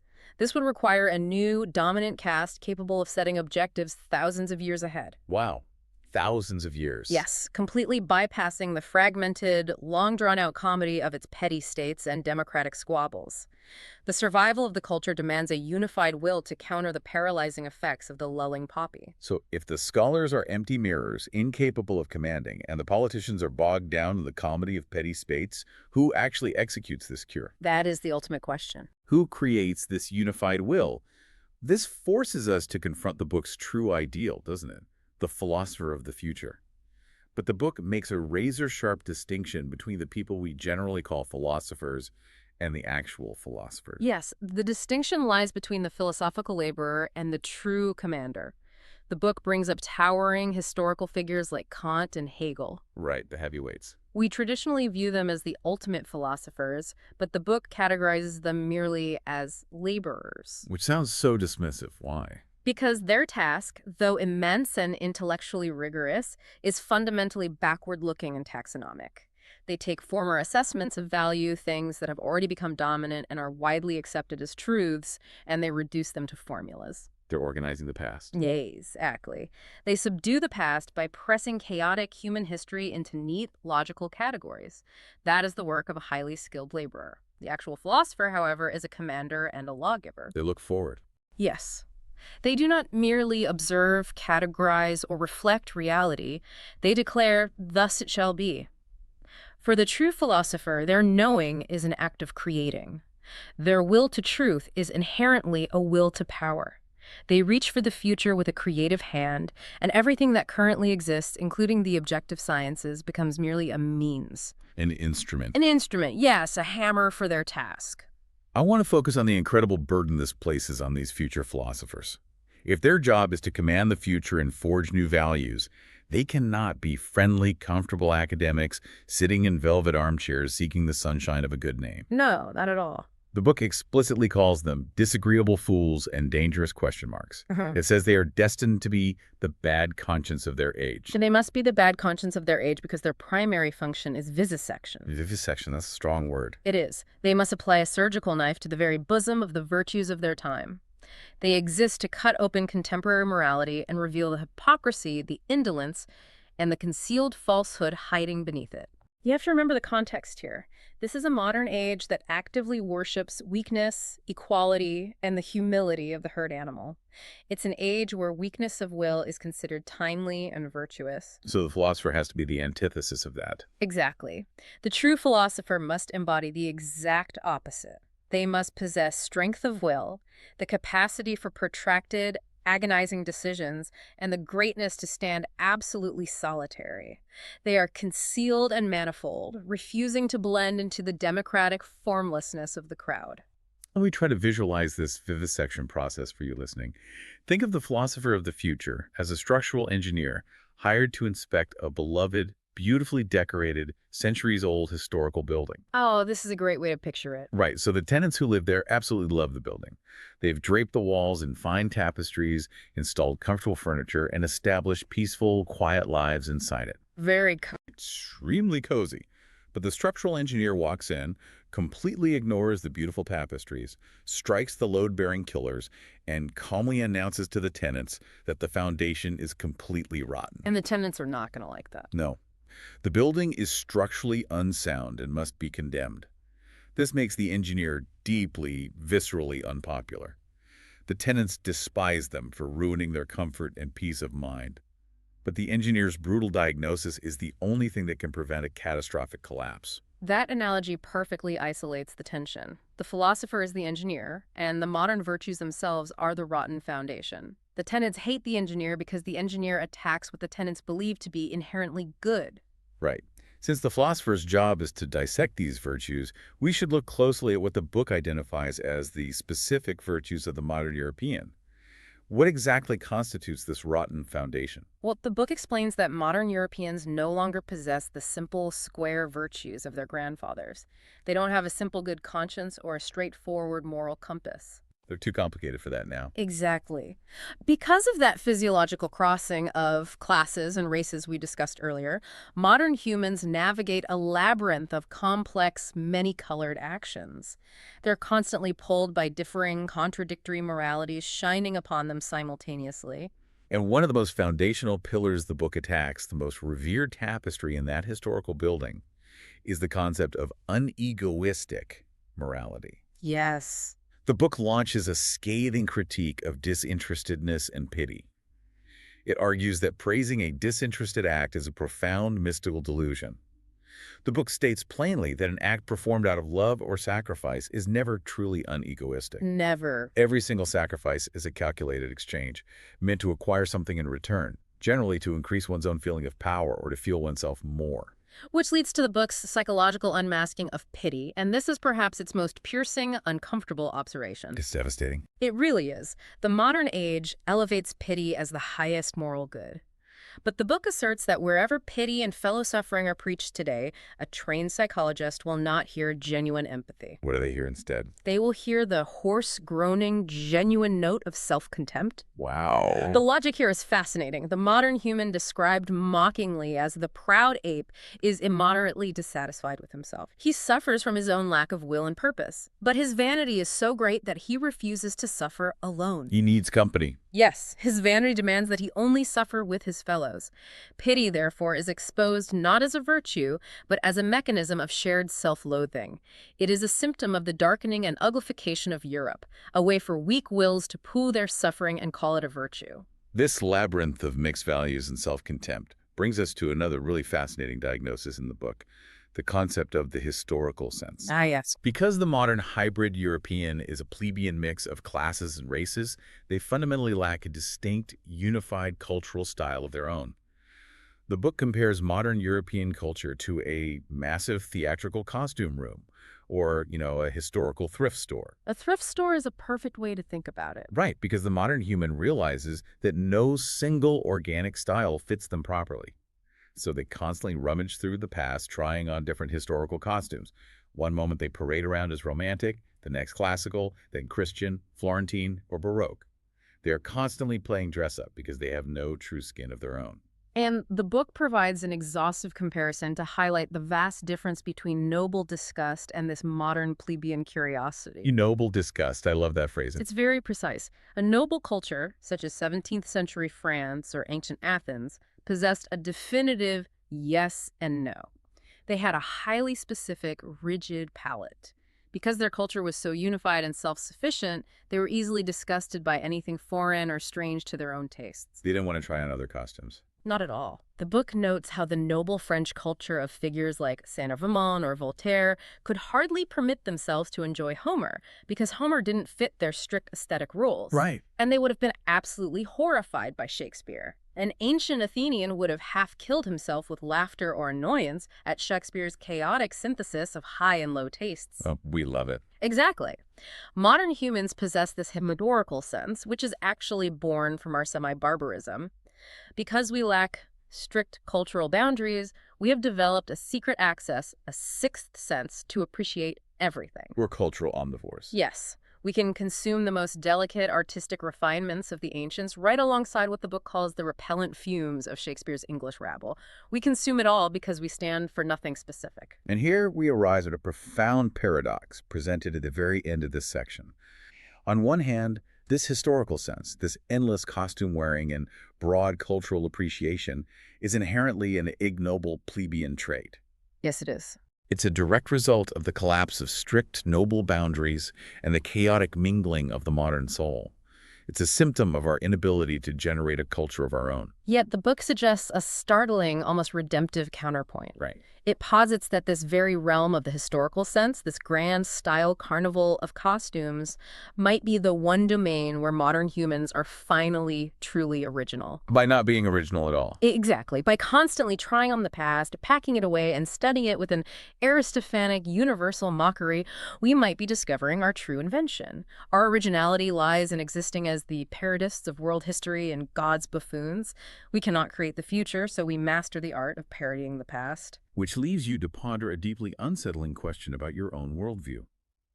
Is your celebrated broad-mindedness, your ability to appreciate a vast array of global cultures, historical periods, and contradictory philosophies, actually a sign of spiritual enlightenment and advanced empathy? Or is it simply the Shrovetide laughter of a hybrid culture that has lost its own center, paralyzed in its will, and reduced to merely playing dress-up in the crumbling ruins of the past? Okay, let's unpack this. Imagine someone told you that every time you try to make your life more comfortable, safer, or easier, you are actually destroying your own potential for greatness. Right. It's a completely counterintuitive idea for us today. Exactly. I mean, that is the sledgehammer this book takes to modern morality.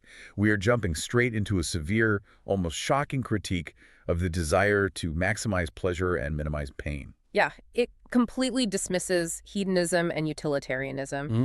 It explicitly calls out English thinkers like Jeremy Bentham. And it doesn't just disagree with them, right? It goes much further. Mocks them. The book describes these utilitarian philosophies as incredibly naive, referring to them as foreground modes of thought. Foreground modes of thought, so meaning they only see what's right in front of them. Exactly. The author believes these thinkers are only looking at the very shallow surface of human existence. The book argues that their ultimate goal, this famous utilitarian idea of the happiness of the greatest number, is actually just a disguised, mediocre desire for English comfort, fashion, and, maybe a cozy seat in Parliament. Which completely flips our modern script. Mhm. Today, well-being is the ultimate buzzword. Yeah. Everybody is constantly chasing it. Right, but the core argument here is staggering. The book claims that well-being, as modern society understands it, is not a goal at all. It's not a goal. Then what is it? It is an end. It is a final, stagnant state that makes humanity ludicrous and contemptible, a state that, according to the text, makes it desirable that mankind should simply perish. Wow, that is harsh.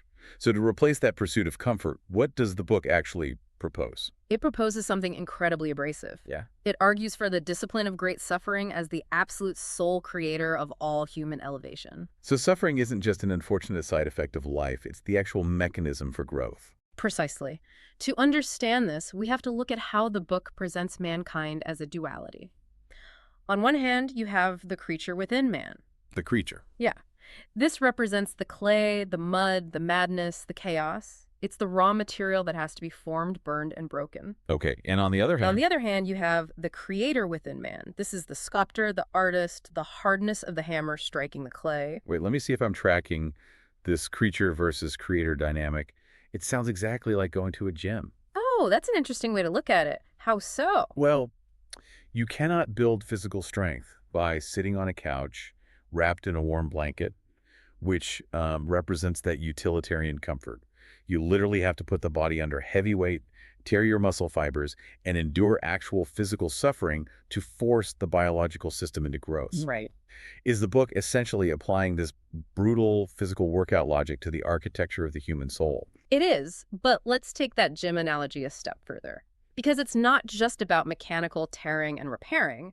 The book is analyzing the actual physics of human potential. Meaning the psychological tension. Exactly. The tension of the soul in misfortune, its terror at the sight of great destruction, and the inventiveness and bravery that result from that terror. The book argues these are not accidental byproducts of suffering, they are the direct, mandatory results of it. So without the heavy weight, the muscle simply doesn't grow. Right. If you abolish suffering, which is the stated goal of these utilitarian plotters, as the text calls them, you abolish the very friction required to sculpt human greatness. Feeling pity for the creature in man, wanting to soothe its pain, actively prevents the creator from forging a masterpiece. Here's where it gets really interesting, though. If comfort and the eradication of pain are just, comforting lies we tell ourselves, then what does the book say actually drives human culture? The answer it provides is cruelty. Cruelty. Yes, both cruelty directed against others and cruelty directed against oneself. That is a very dark claim. It's startling, yeah.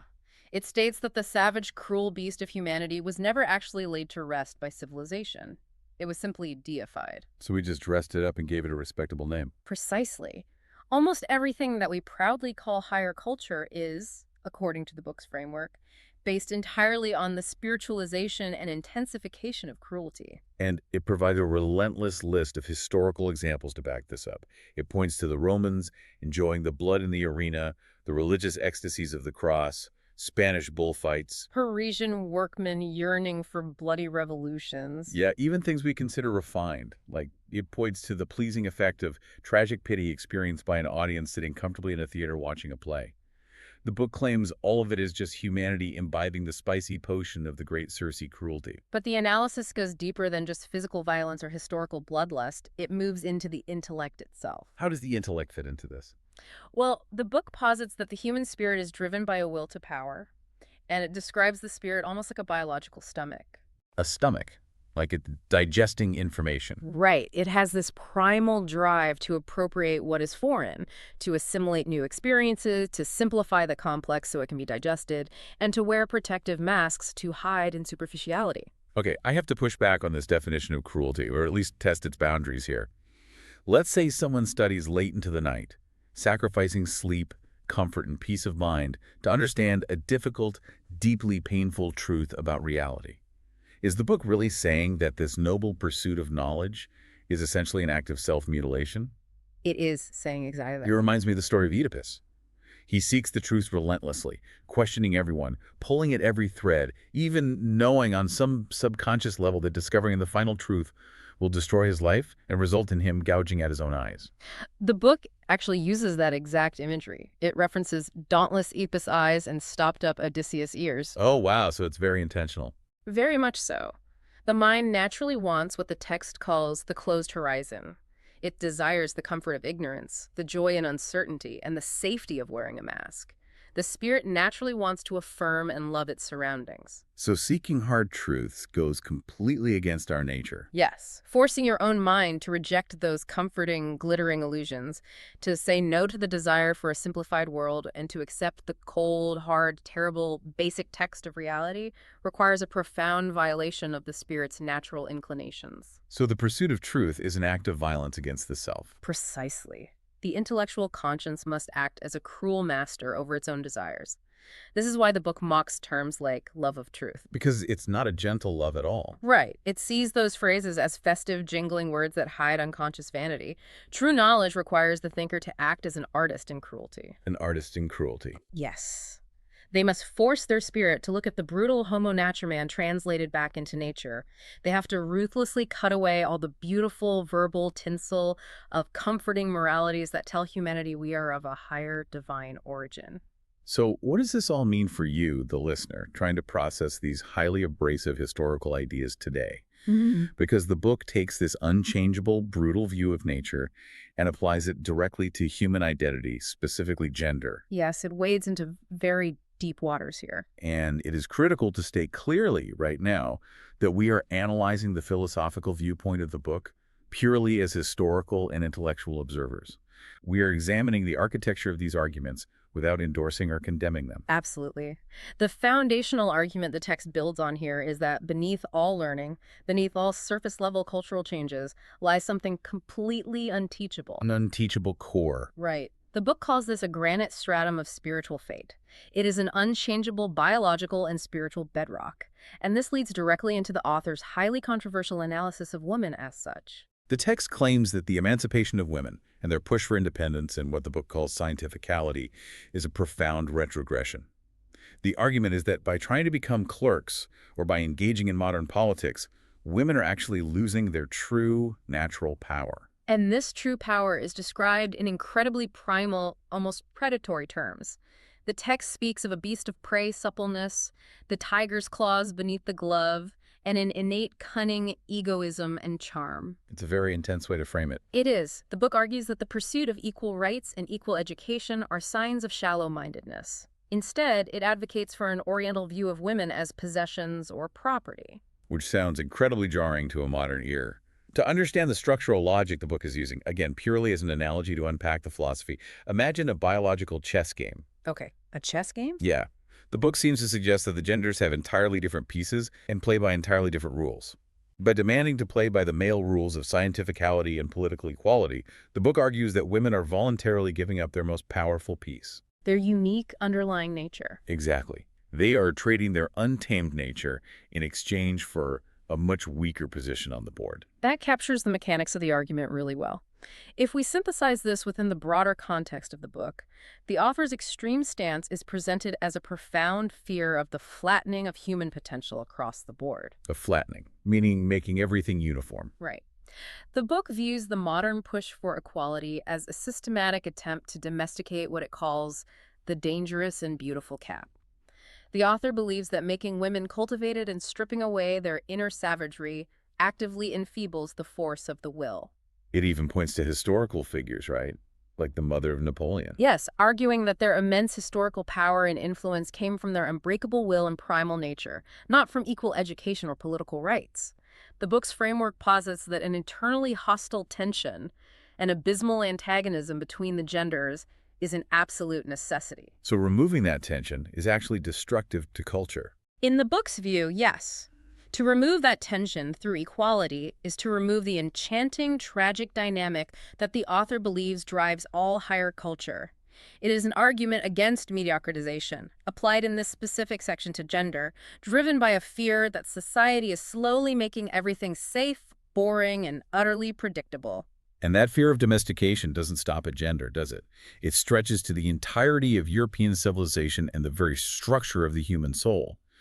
The book argues that the democratic movement in Europe, this entire push for humanization, equal rights, and progress, is actually a massive, involuntary physiological process. It is. It is creating what it calls a supranational and nomadic type of man. So it's essentially a leveling process. Completely. The book warns that this environment is intentionally breeding highly employable, useful, weak-willed herd animals who need a master and a commander just as much as they need their daily bread. But there is a massive paradox here.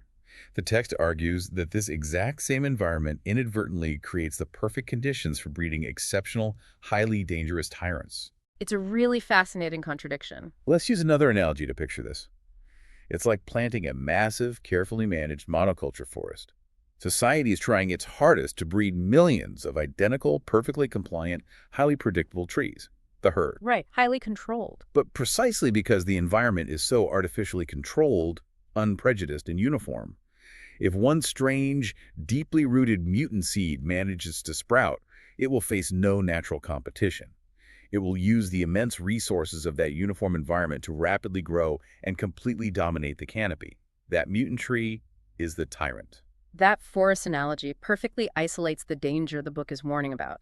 Democratization is an involuntary arrangement for the breeding of tyrants. And observing this shifting, dangerous landscape, the book champions a figure it calls the good European. The good European. Who exactly is that? This is someone who possesses the historical sense to see this vast physiological leveling process for what it is, someone who sees far beyond the petty, outmoded palpitations of narrow nationalism. And the book specifically uses the German soul to illustrate this complex, unpredictable nature, doesn't it? It describes the German soul as manifold, full of interconnecting corridors, dungeons, and hiding places. Yeah, it says Germans are constantly becoming rather than being. There's that beautiful yet terrifying line where it states that Germans are of the day before yesterday and the day after tomorrow. They have as yet no today. We have to unpack what the book means by that, especially its critique of the Germans' sluggish digestion of historical events. The text argues that the German soul drags its experiences along, never quite finishing with them. Like they're constantly chewing on the past. Right. They love clouds, the obscure, the crepuscular, meaning shadowy or twilight environments, the damp and the dismal. Wait, crepuscular. So they prefer ideas that are somewhat hidden, not brought into the harsh, clear light of day. Exactly. This makes them profoundly incomprehensible even to themselves. In the context of a rapidly flattening democratic Europe that is desperately seeking predictable, sunny utility, this deep, chaotic, contradictory German inner landscape makes them the ultimate unpredictable element. Because they just refuse to fit into that neat utilitarian box. Right. They are capable of both immense, daring, intellectual rope walking and absolute boorish indifference. So how does this complex, suffering-forged soul we've been tracking actually express itself in the real world? The book doesn't just leave this as abstract psychology, does it? It maps the shifting European soul physically through art, music, and even the physical act of reading. The book's analysis of music history is fascinating here. It presents Mozart as the closing cadence of a refined, centuries-old aristocratic taste. So it's polite and structured? Yeah, Mozart's music is polite, enamored, full of a childlike delight and what the book calls a faith in the South. But then Beethoven arrives, and the tone completely shifts. Beethoven is the twilight transition. His music is full of eternal loss and extravagant hope. It perfectly mirrors the turbulent, chaotic era of Rousseau, the French Revolution, and Napoleon. So it moves from aristocratic order to chaotic emotion. But then we get to Schumann, and the book treats Schumann as a profound failure. It really does. Why a failure? Because his music isn't grand enough. Because Schumann represents a retreat into petty, quiet lyricism. The text describes him as a noble effeminate withdrawing into the anonymous wheel, and woe meaning the generic joys and sorrows of the common people. It lost its edge. Exactly. The book argues that Schumann threatened to shrink German music down into a merely national affair, losing the grand voice for the soul of Europe entirely. And for music, the book pivots to something even more immediate. It delivers a severe critique of the German physical act of reading. It says most Germans read lazily, reluctantly, like a slowly turning swamp of sounds completely lacking resonance. A slowly turning swamp. It's such a visceral image. The book introduces the concept of the third ear. Most readers, the text argues, completely lack this third ear, which is required to hear the staccato, the rubato, the expressive speeding up and slowing down of tempo, and the intentional disruption of a too severe symmetry in a great sentence. So we're just consuming words without feeling the rhythm of the thought behind them. Right. Good prose isn't meant to be consumed lazily. The book states that good prose is like a supple blade that wants to bite, hiss, and cut. There is a massive meta-irony here that we absolutely cannot ignore. The author is actively demanding that you, the reader, treat this very book as a dangerous piece of music, as a supple blade. Oh, definitely. If the reader is just skimming this text, looking for comfortable quotes or easy utilitarian morality, aren't they exactly the lazy swamp the book is ruthlessly criticizing? That is the ultimate test the text presents. To read this book properly, to actually hear it with that third ear, requires every single element we have discussed. It all builds on itself. It does. It requires the discipline to endure the suffering of difficult, abrasive truths rather than seeking comfort. It requires the cruelty of the intellectual conscience to strip away our own moral masks.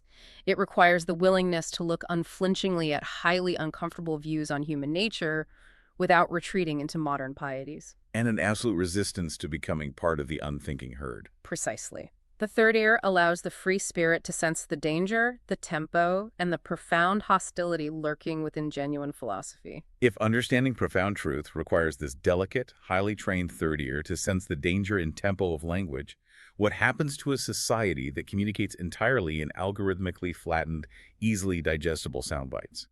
Have we completely amputated our third ear, leaving us deaf to the actual music of human greatness, trapped forever in a comfortable, painless swamp of our own making?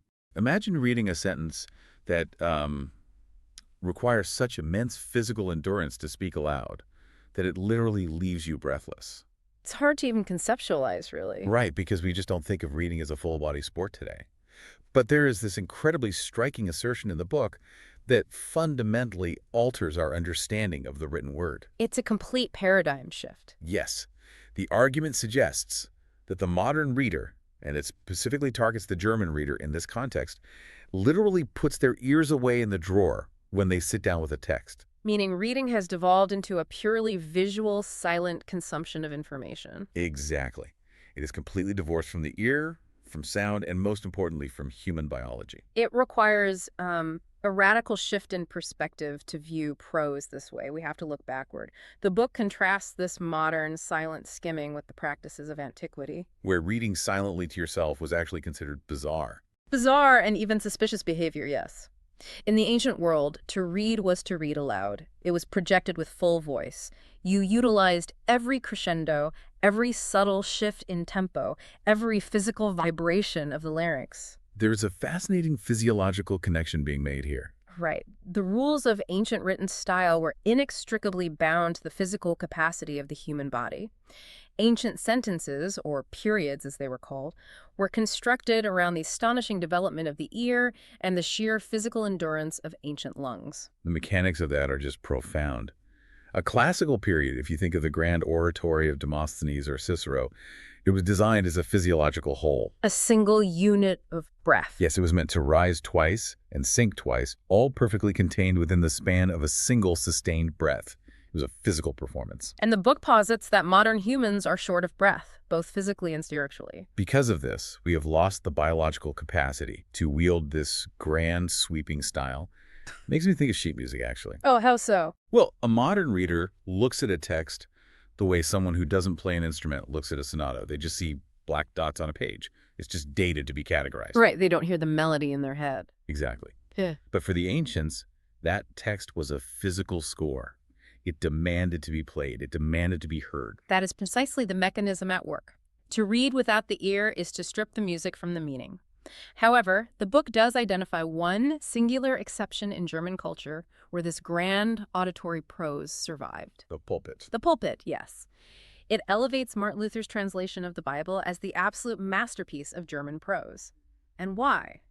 Because the preacher was the only figure who still possessed a conscience in his ears. That phrase, a conscience in his ears, is incredible. It really is. The book argues the preacher alone knew the exact weight of a syllable, the physical strike of a consonant. He knew how a sentence must rise, gather momentum, and inevitably run to its conclusion before the breath runs out. While everything else is just dismissed as mere literature. Fruitless words that never penetrate the heart because they never physically engage the ear. This intense focus on the biological and the physiological, it seamlessly moves into another major framework in the book. It looks at how it categorizes the genius of entire nations.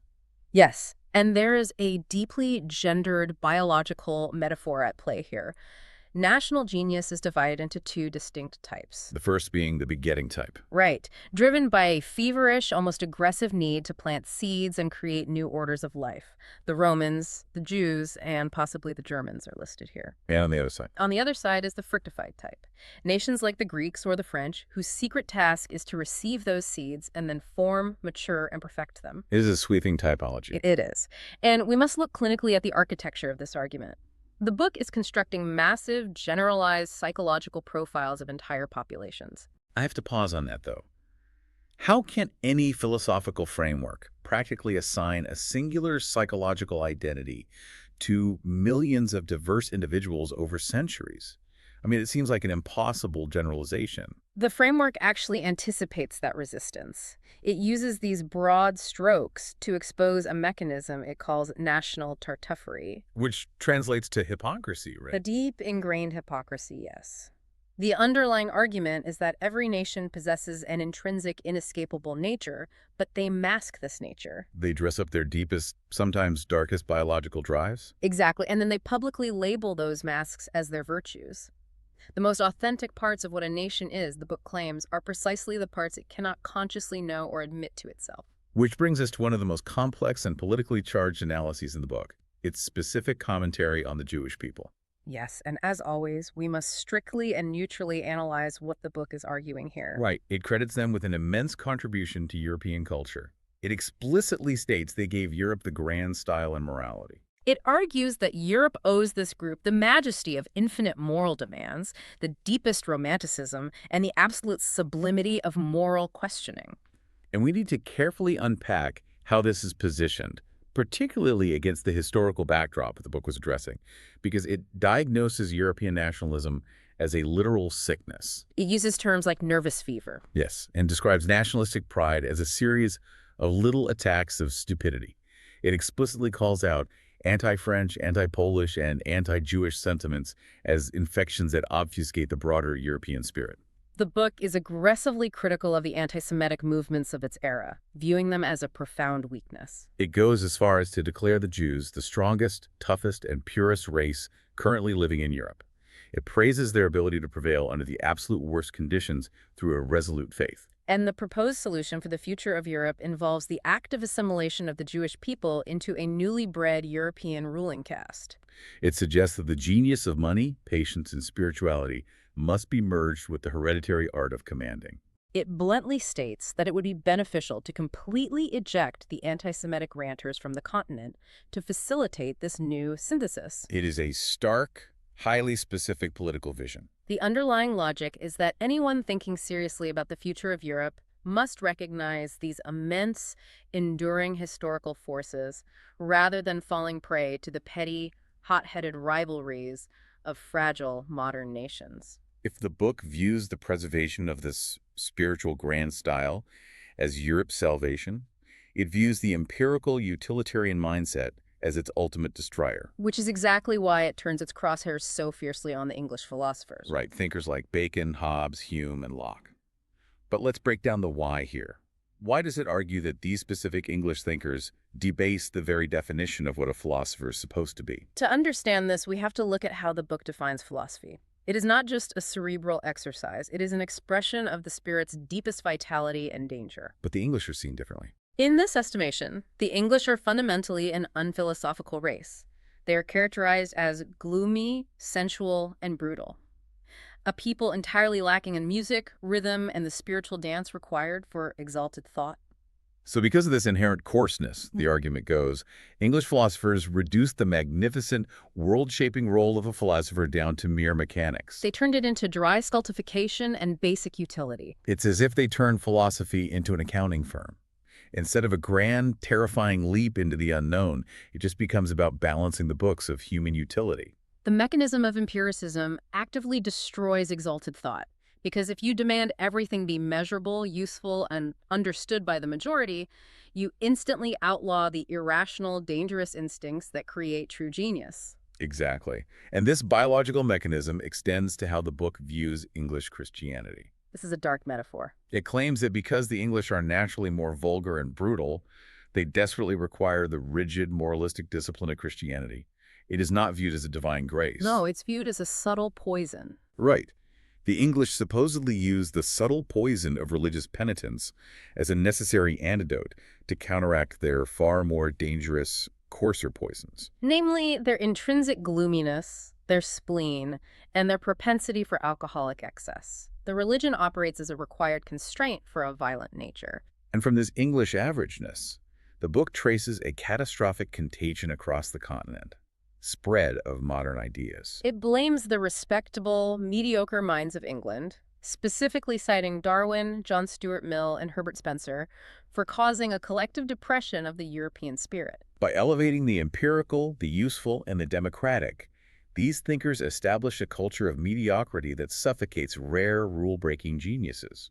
The tragic irony, according to the book, is what happened to the French. Because France historically possessed profound, passionate strength and noble inventiveness. Yet they allowed themselves to become the apes and actors of these plebeian English ideas. The French soul became thin and emaciated by adopting this democratic vulgarity. I am struggling to reconcile this part, though. On one hand, it claims the French were hollowed out by English democratic vulgarity. But on the other hand, it fiercely protects the idea of France, insisting that hidden away from the noisy bourgeoisie, there remains a secret France of taste. How can it be both? Yes. How does that work? The distinction lies between the public, institutional culture and the private, individual spirit. The book argues that while the public culture was infected by modern ideas, the true seat of European noblesse, a nobility of feeling and profound psychological curiosity, survived in isolated, exceptional individuals. It points to figures like the writer Stendhal, who relentlessly explored the riddles of the soul. And the composer Bizet. Bizet is crucial here because his music managed to synthesize the gloomy, conceptual North with the vibrant, sun-drenched South. That synthesis of North and South is the bridge to the book's ultimate ideal. If the English are drowning in mediocrity, the Germans are trapped in concept ghoulishness, and the French are battling cultural emaciation. What's the alternative? The argument dismisses all of this nationalistic infighting as the lunacy of nationality. The politicians pursuing borders are engaged in a short-sighted politics of disintegration. Because beneath the surface, the grand assertion is that Europe wants to become one. This introduces the concept of the good European. It points to the massive, undeniable geniuses of the century: Napoleon, Goethe, Beethoven, Heine, Schopenhauer. These men were not confined by petty patriotism. The mysterious workings of their souls were experimentally anticipating a future unified European identity. They transcended the borders of their birth. Yet within this pantheon, there is a fascinating tragic contradiction identified in Richard Wagner. The book reveres the early Wagner, specifically his creation of the character Siegfried. Because Siegfried represents the ultimate free human being, impossibly hard, deeply cheerful, radiantly healthy, and completely anti-Catholic. He is the antithesis of the weary, mellow culture of Europe, but then it points to the late Wagner, the Wagner of Parsifal, as a horrifying regression. The mechanism behind this regression is the sheer psychological weight of freedom. Wagner abandons the brilliant, brutal freedom of Siegfried and collapses before the Christian cross. He sinks back into romanticism, into a false ecstasy, into what the book derisively calls Rome's faith. The implication is that trying to remain that free, that hard, was too exhausting. He retreated into the comforting, incense-perfumed submission of the past. That tension between the comforting submission of the masses and the terrifying freedom of the exceptional individual brings us to the absolute core of the philosophical framework. Its unsparing analysis of the origins of aristocratic society and the fundamental division between master and slave morality. We really need to unpack the how of this. The book makes the unflinching claim that every single instance of a higher culture on Earth has begun with barbarians. It is a brutal premise. It describes these origins not as a cultural shift, but as a strict biological determinism. These barbarians were men of prey, possessing unbroken strength of will and a raw lust for power.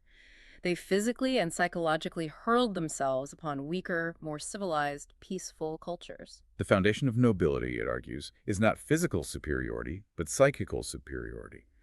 They were more complete human beings, which the book unapologetically equates to being more complete beasts. The botanical metaphor used to illustrate this is devastating. Oh, the Sipo matador. Yes. It describes a Javanese climbing plant called the Sipo matador. This parasitic vine wraps its tendrils around a massive oak tree. Slowly, over years, it suffocates the host, using the oak's strength entirely for its own ascent. Finally, it bursts through the canopy high above the forest floor to unfold its crown in the open sunlight. The argument is that a healthy aristocracy must view society exactly like that oak tree. Society does not exist for the sake of society. It exists purely as the scaffolding upon which a select superior species of being can elevate itself. And we must look at the causal logic here. We cannot view this exploitation as a sign of a corrupt society. No, the book argues that life itself is essentially, fundamentally, appropriation, injury, and the overpowering of the weak. It calls this the will to power. Exploitation is not a moral failing. It is the primordial biological fact of all history. To dream of a society without exploitation is like dreaming of a living body with no organic functions. It is the will to the denial of life itself. From this harsh premise, we get the two divergent ways humans evaluate the world. Let's start with the architecture of master morality. How does the man of prey view the world? In master morality, the rulers determine what is good. Good is equated with exalted, proud states of the soul.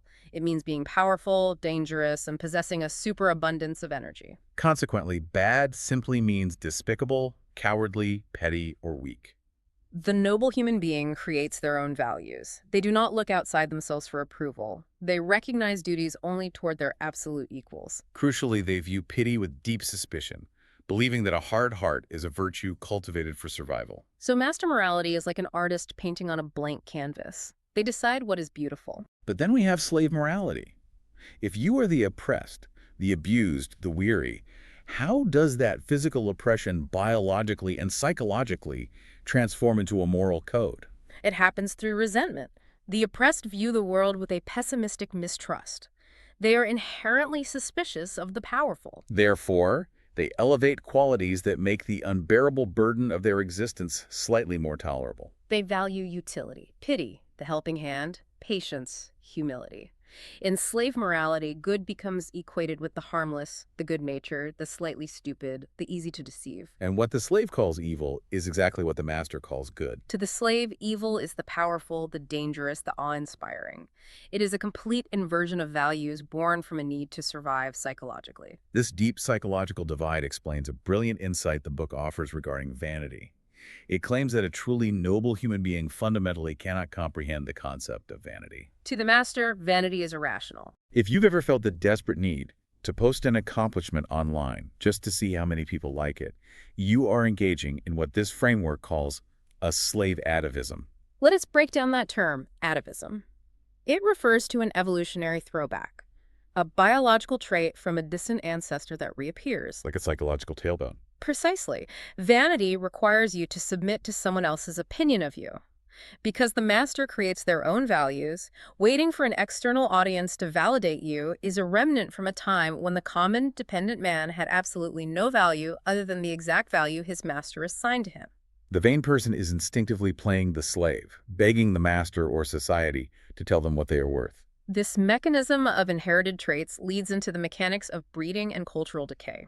How is a strong master type formed in the first place? It is forged through protracted struggle against highly unfavorable conditions. Severe warlike environments force a community to cultivate hardness, intolerance, and a strict uniformity of form simply to survive against neighboring enemies. Danger is the literal mother of this severe morality. But what happens when that external danger is finally defeated? The tension of survival relaxes. The stripped, ancient discipline is no longer necessary. This creates what the book calls a tropical tempo, a sudden, explosive, jungle-like growth within the society. Individuals dare to be entirely individual. You get a glorious cornucopia of variations. Unprecedented genius alongside monstrous, unbridled vice. The old morality shatters under the weight of this savage egoism. And the conclusion drawn from this jungle explosion is incredibly grim. As the society tangles together in corruption and brilliance, fighting for sun and light beyond the old rules, a massive self-destruction occurs. When the dust of this chaotic autumn settles, the acute observers realize that only one specific type of human has managed to survive the collapse. It is not the brilliant genius. It is the incurably mediocre. Because they are harmless, because they blend in and offend no one, the mediocre alone have the prospect of continuing on. The morality of mediocrity, disguised as moderation and duty, becomes the only morality left standing. This inexorable pull toward mediocrity ties directly into the final lingering thesis on race, ancestry, and the soul. The argument asserts that we are never truly self-made. The specific habits, the daily physical actions of your ancestors cannot be erased from your psychic architecture. The book is adamant about this inherited reality. It presents a stark contrast. If your ancestors were diligent desk workers, saving money, obsessed with modest bourgeois desires and the cash box. Or, conversely, if your ancestors were commanders, accustomed to rough amusements, exercising power from dawn till dusk. Those traits are transferred to you. They are transferred as surely as bad blood. A person might appear cultured, but the narrow enviousness or the clumsy self-assertiveness of the plebeian type will inevitably reveal itself under pressure. For this framework, the ultimate touchstone of a genuinely noble soul is an instinct for reverence. It is an involuntary falling silent, a physical hesitation before something truly sacred or profound. It is a protective awe that the modern so-called cultured masses entirely lack, as they seek to touch, analyze, and fumble with everything in their democratic insolence. If we accept the architecture of the book as meticulously built here, we are left staring at a deeply unsettling reflection. The assertion is that in our modern democratic age, what we call education and culture is, in essence, nothing more than the art of deceiving. It is the desperate art of deceiving others and ourselves about our deeply inherited plebeian origins. It forces you to look at your own deepest convictions and ask, are the values you hold most dear, the morals you champion, genuinely chosen by your own free will? Or are they simply the ineradicable ghosts of your ancestors quietly pulling the strings of your modern mind? Imagine for a moment how you might react if someone told you that true justice, like the absolute fundamental fairness of the universe, is actually found in an unapologetic belief in your own superiority. It's entirely contrary to everything modern morality conditions you to believe. Right, exactly. We're taught that egoism is this massive flaw to be eradicated. But the book plunges you directly into a radical redefinition of this. You are asked to conceptualize what it calls the noble soul. Mm-hmm. And this being possesses an immovable, almost terrifying faith that other beings must, by their very nature, subordinate themselves to it. And the crucial thing here is that this noble soul doesn't demand this subordination out of malice or, tyranny. No, not at all.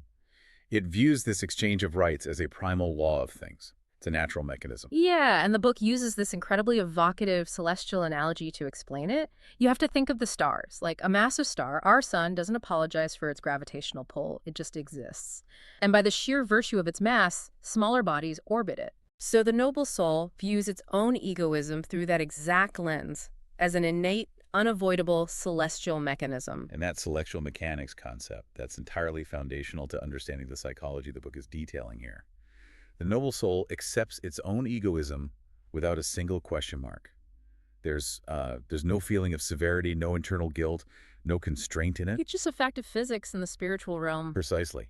However, the book meticulously points out that this doesn't mean the noble soul is some brute who is incapable of respect. It just means that respect is highly conditional. Conditioned on what, exactly? On a settled question of rank. When this kind of soul encounters a being it recognizes as a genuine equal, it moves among those equals with a sure modesty, a really tender reverence. Oh, wow. So it actually exercises severe self-limitation in that specific case. Yes, honoring itself in the very rights it concedes to others. But you have to pay close attention to the geometry of this interaction. The noble soul only looks horizontally to its rare equals, or it looks down. It never looks up. It categorically refuses to look up for favors of validation, because it knows, with a really profound and quiet certainty, that it is already at a height. It doesn't need to aspire. It only needs to be. But, I mean, if we accept that geometry, it creates this immediate, glaring paradox for you as the reader. If this noble egoism is like a star existing at these great luminous heights, why aren't we seeing them everywhere? Right. Why is the sky so dark? Exactly. Why is the world mostly made up of dust, Yeah. of the ordinary herd? The book says the noble soul represents the highest pinnacle of human constitution. So how do we explain the staggering, overwhelming prevalence of what it terms commonness? Well, to answer that, we have to look at the book's profound, really highly technical psychological analysis of human language. Language. Yes, the evolutionary formation of the herd through language. Right. We have to deconstruct the mechanics of communication itself. Words are, at their core, merely acoustic sounds designating concepts. And concepts are essentially mental images that stand in for frequently recurring groups of sensations. Yeah. But simply using the same sounds is entirely insufficient for true communication. Because you could be saying the same word but meaning entirely different things internally. Exactly. To actually understand one another, humans must have the same inner experiences in common. And this goes back to the absolute brutal necessities of early human survival. Right. When human beings lived together under constant pressing conditions of danger, harsh climates, desperate physical needs, they were forced into situations where rapid, frictionless agreement was literally a matter of life and death. Because if a predator is approaching the tribe, you do not have time for a philosophical debate about the nuance of fear. You absolutely do not. So you are essentially describing a brutal evolutionary filter applied directly to human psychology. Like, if you've ever felt that you had to dumb down a highly complex feeling just to explain it to a friend quickly, you've actually participated in this. That's a great way to put it. And the book has a very precise phrase for this phenomenon. It says the history of language is a process of abbreviation.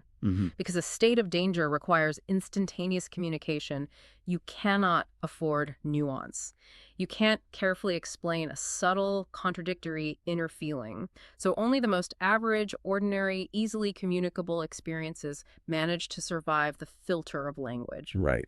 And this linguistic necessity creates a sociological inevitability.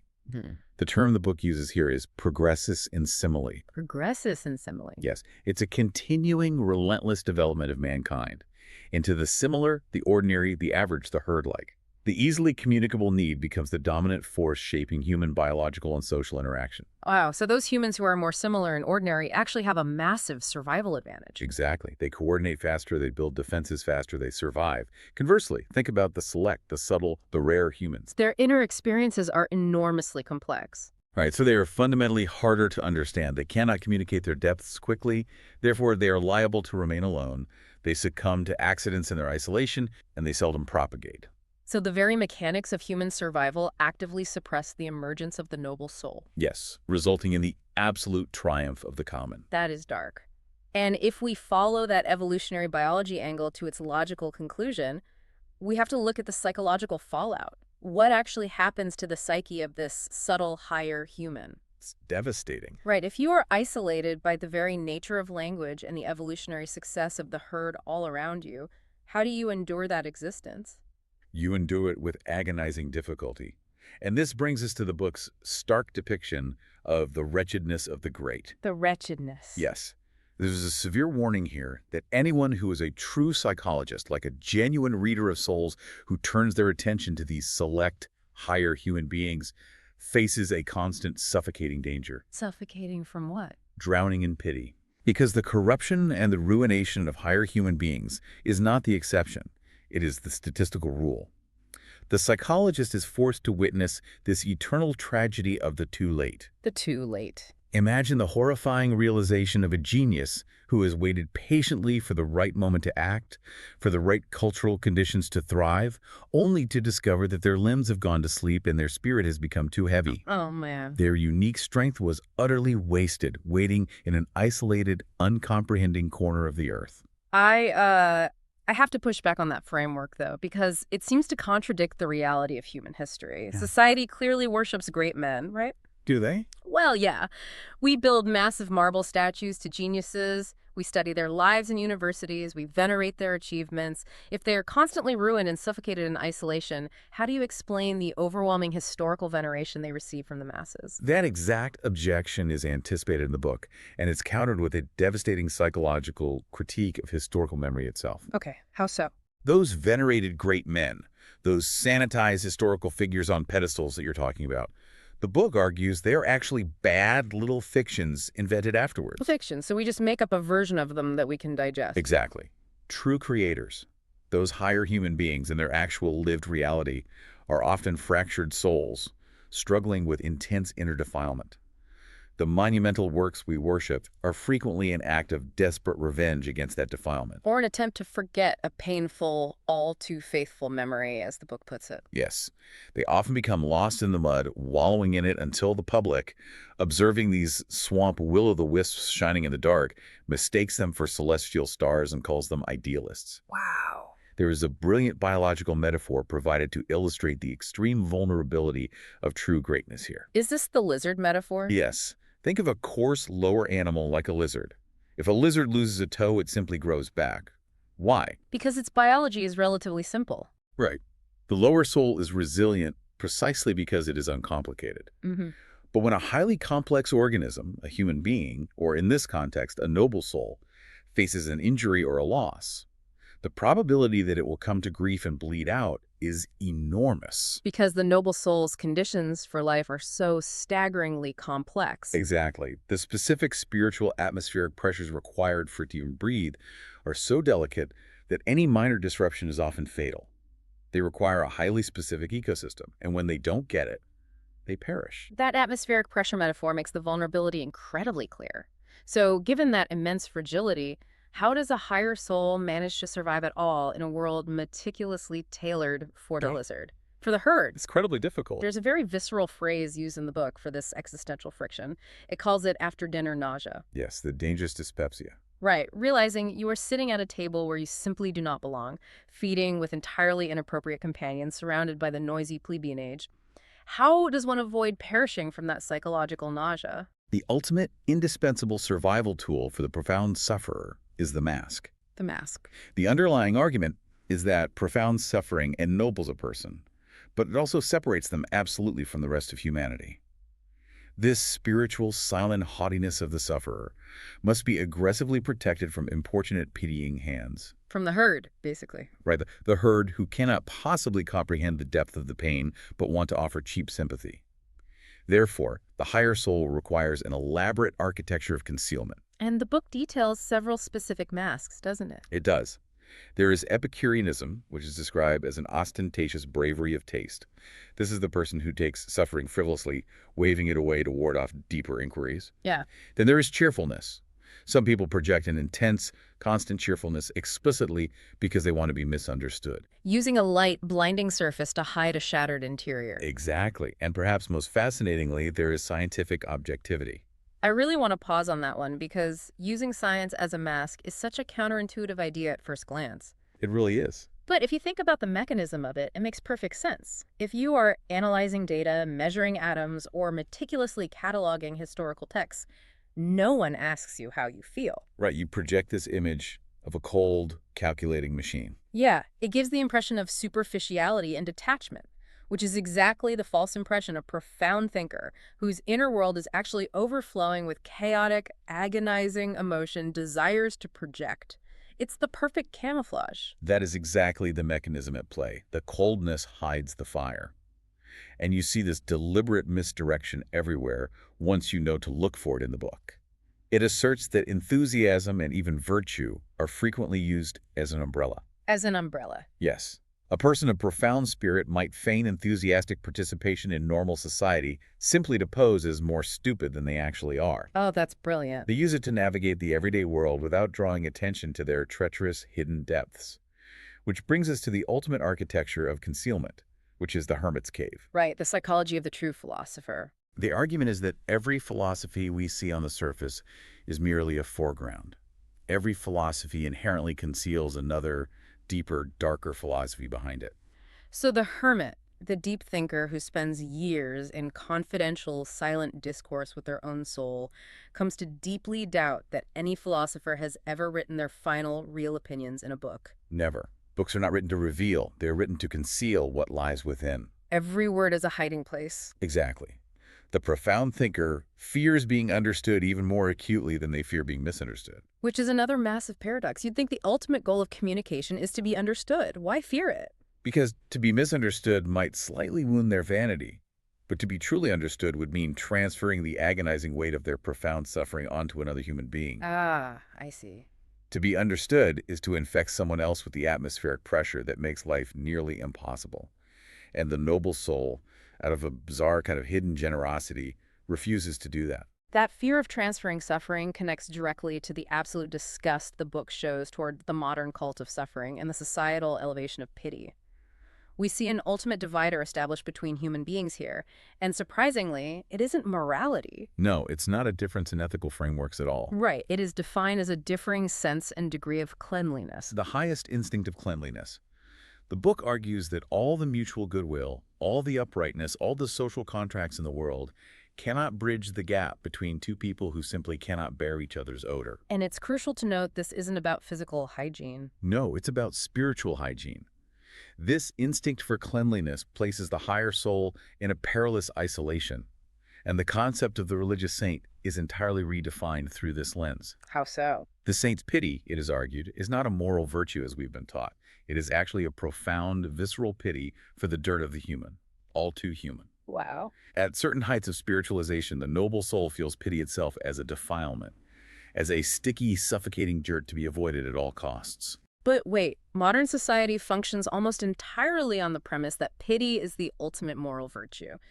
To care for the weak, to feel their pain, to empathize, like this is what we are told makes us good people. Right, it's the foundation of modern ethics.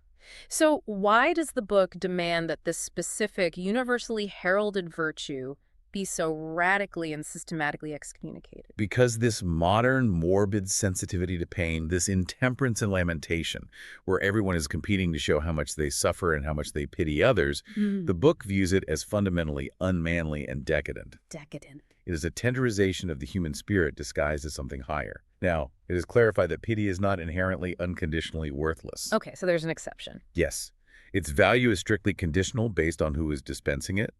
Pity only has value if it emanates from a master. It must come from someone who has the capacity for terrible anger. Someone who can hold a sword, who can carry out a ruthless decision and put down insolence. When a master, who is by nature a commander and possesses actual power, exhibits pity, it means something. Because it's a genuine concession. Exactly. But the pity of those who are already weak, who are already suffering, or worse, the pity of those who actively preach pity as a profession is entirely worthless. It's just shared misery. Just shared misery. And to protect against this pervasive, tenderizing sickness, the recommendation is to wear an amulet of Guy Saber. Guy Saber, gay science or cheerful knowledge. And we should clarify, this isn't just a flippant happiness, is it? Not at all. It operates more like armor. It's a deliberate, hardened, almost mocking cheerfulness used to actively ward off the cult of suffering. If you refuse to take their suffering seriously, their pity cannot attach itself to you. Precisely. It is an intellectual amine system.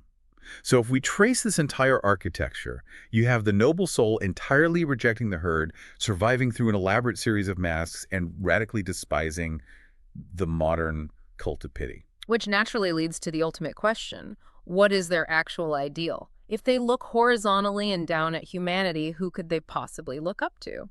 The philosophical architecture culminates here by introducing the god Dionysus. And we have to be very careful here for you listening not to picture the standard mythological figure, the frat boy god of wine and revelry. Right. Banish that image entirely. This is a deeply psychological rendering of a tempter god. Dionysus is described as the born Pied Piper of consciences, the supreme genius of the heart. Yes, the genius of the heart. This god possesses an absolute mastery of enticement, knowing exactly how to descend into the underworld of every individual soul. And what is truly remarkable is how this god's function is described. The genius of the heart teaches the loud and self-satisfied to finally fall silent and listen. He smooths rough souls, offering them a new desire to lie still like a mirror reflecting the deep sky. And crucially, he teaches the stupid and hasty hand to hesitate. Yes, he forces the overly confident to grasp more delicately, divining the hidden grains of gold that are trapped deep in the mud of the human psyche. And there is a genuinely shocking, totally paradigm-shifting conversation reported in the book with this god. Dionysus explicitly states his affection for mankind. He calls man an agreeable, brave, ingenious animal. But then he reveals his ultimate objective. Right, which totally shatters traditional morality. He ponders how he might advance mankind to make them stronger, more evil, and more profound. Stronger, more evil, and more profound. The inclusion of evil there is the ultimate friction point. And when questioned on this horrifying desire to make humans more evil, the god simply smiles his golden smile and adds, also more beautiful. That specific exchange reveals the absolute core of this entire philosophy. It demonstrates that this god philosophizes and, most significantly, lacks shame. Yes, he lacks the venerable pomp, the heavy, restrictive moral lumber the human beings typically assign to divinity. Right, because to make mankind more evil in this context doesn't mean encouraging, like murder. No. It means stripping away the herd's restrictive, life-denying moral safety nets to allow the dangerous, creative, noble instincts to flourish. Ah, I see. Dionysus suggests that in several respects, the gods could actually benefit from human instruction, precisely because human beings are more humane. This represents the absolute zenith of spiritual haughtiness, It's a perspective that completely transcends human morality. characterized by a playful golden laughter that mocks all serious things, even while solemn sacraments are in progress.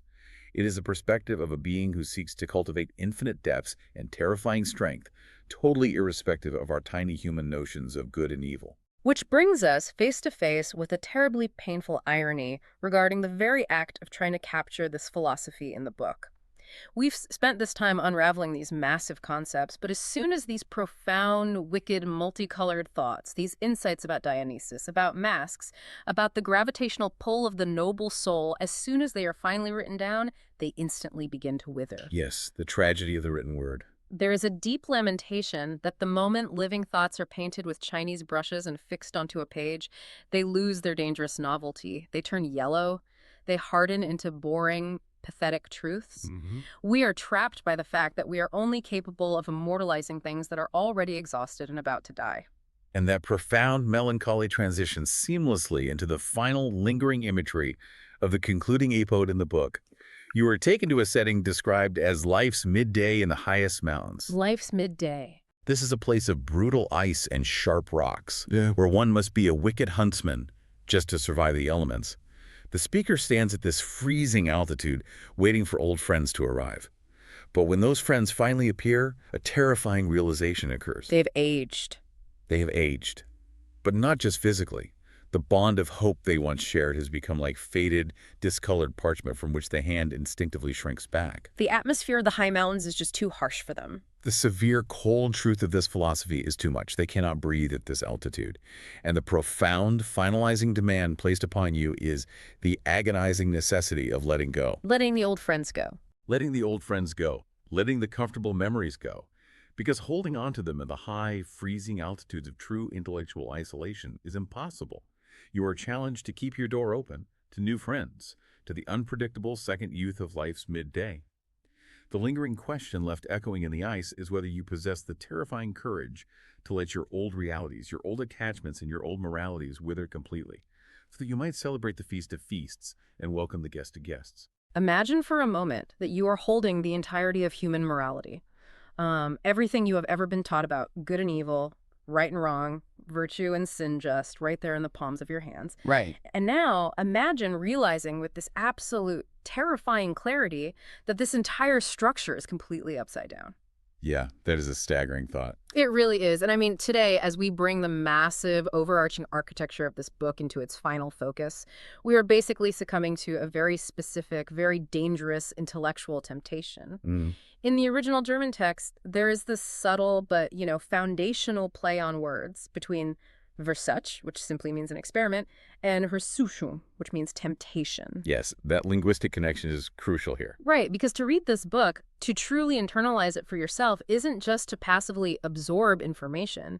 It is an invitation to conduct a ruthless, uncompromising experiment upon your own most deeply held beliefs. It is the temptation to take a sledgehammer to your own moral foundation. It really is a terrifying proposition when you frame it that way. And I think it perfectly sets the stage for what the author famously called the revaluation of all values, or the Umwertung aller Werte. Oh, wow, the Umwertung aller Werte. Exactly. Yeah. But we need to be incredibly precise about how this revaluation actually works, because for over a century, people have just grossly misunderstood this concept. They usually think it just means being evil, right? Yeah, exactly.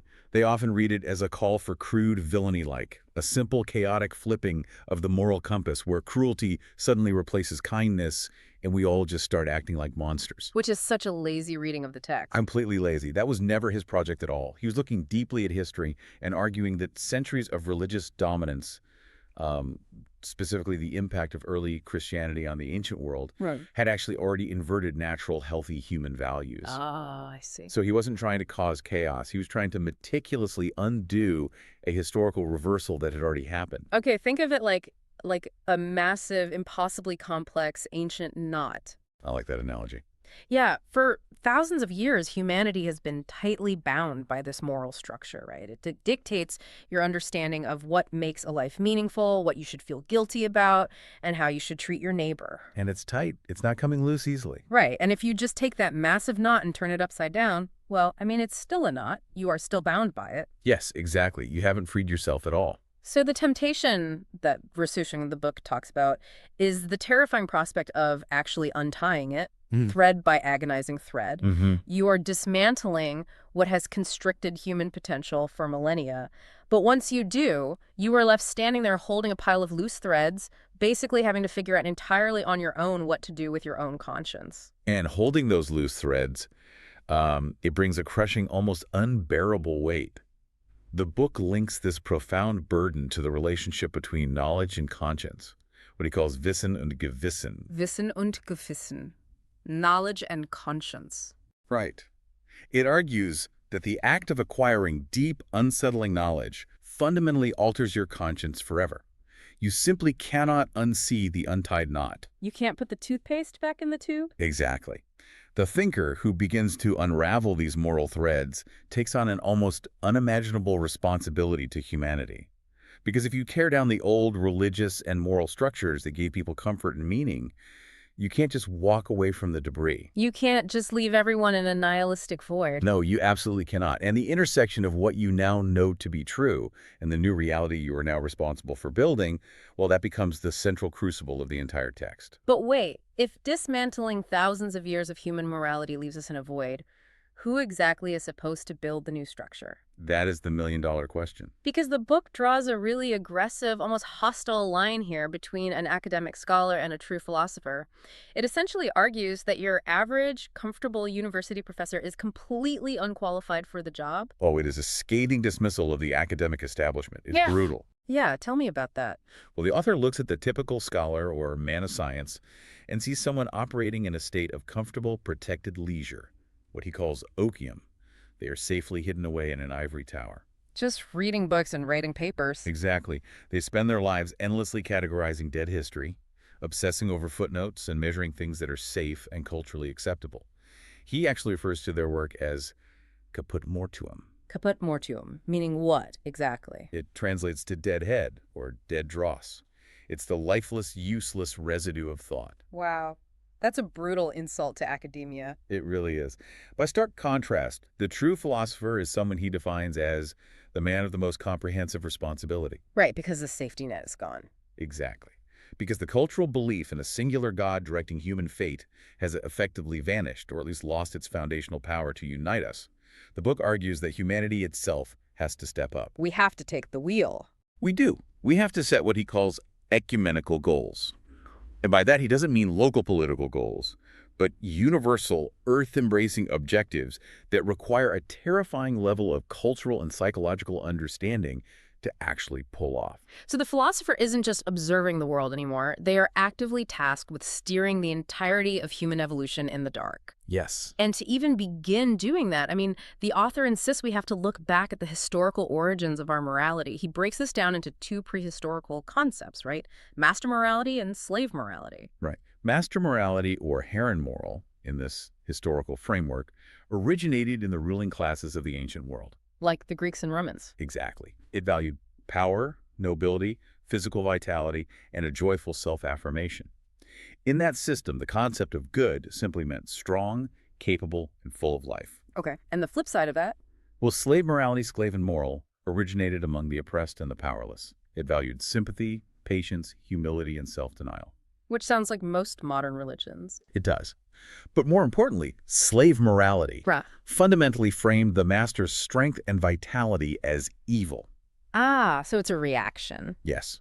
The undoing of the historical inversion we talked about earlier is basically about recognizing how this slave morality, which the author argues was born out of a deep psychological resentment, became the dominant operating system of the modern human conscience. Okay, I have to stop you there because I genuinely struggle with the sleep, and I think you, the listener, will probably struggle with this too. That's completely fair. It's a tough pill to swallow. Right, because if we are setting these massive new universal goals, and we are actively peeling back the layers of our domesticated, sympathetic morality to reclaim this ancient vitality, how does this not just evolve into, like, pure chaos? You mean like a violent free-for-all? Yeah, exactly. What happens to our base violent human instincts? The book explicitly talks about the Gewaltmensch, the strongman, the individual who dominates by brutal physical violence, like a warlord or William the Conqueror. Mhm. If we untie the knot of conventional morality that says, don't hurt your neighbor, aren't we just clearing the stage for violent despots to act out their worst impulses without any restraint? It's the most common and, honestly, the most understandable fear when engaging with this book. But the author's solution is absolutely not to unleash raw, bloody brutality on the world. So he's not advocating for warlords. Not at all. This is where he introduces an incredibly insightful and, frankly, historically ahead of its time concept. The idea to sublimate, or sublimieren. Oh, a sublimation. That sounds very Freudian. It does.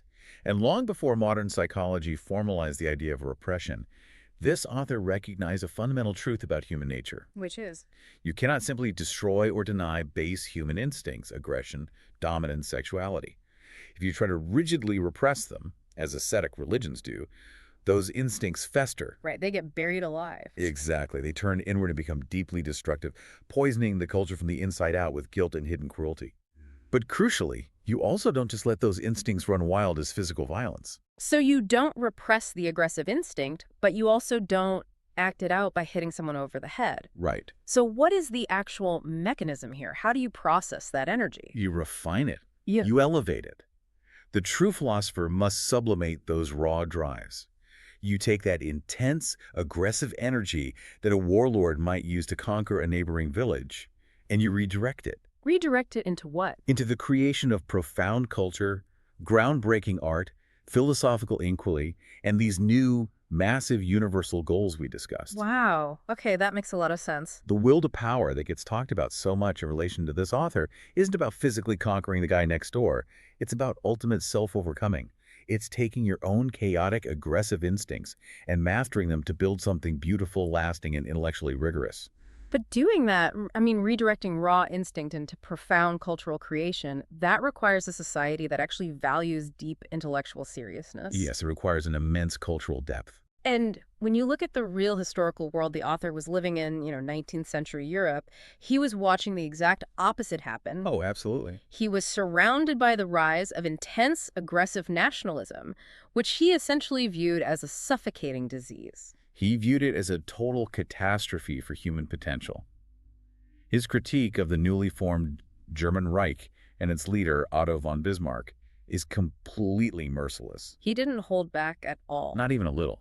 He argues that nationalistic politics devours all seriousness for really intellectual things. Everyone around him was celebrating the military and political victories of the new German state, but he saw it as the defeat, if not the extirpation, of the true German spirit, the Geist. Right. For him, this sudden obsessive focus on drawing borders, flexing military might, and puffing up a shallow national identity was the ultimate betrayal of cultural depth. It was. It makes me think of someone relying on a cheap sugar rush to get through the day. Nationalism gives a country this immediate, aggressive jolt of energy. That's a great way to put it. It feels powerful, it's easy to digest, it unites the crowd, and it gets everyone cheering.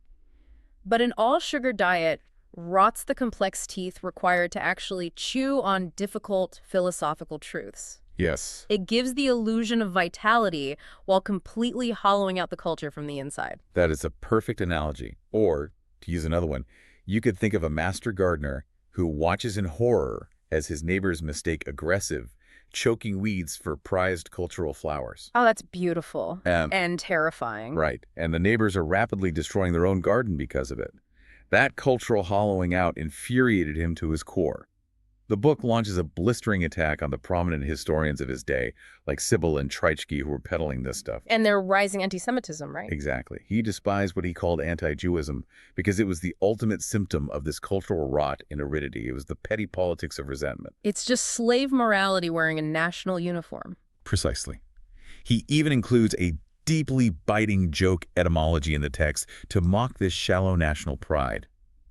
He plays with the derivation of the word Deutsch, meaning German, and suggests it actually originates from a word Täusche, meaning to deceive. That is so incredibly petty, but I love it. It's hilarious, Yeah. honestly.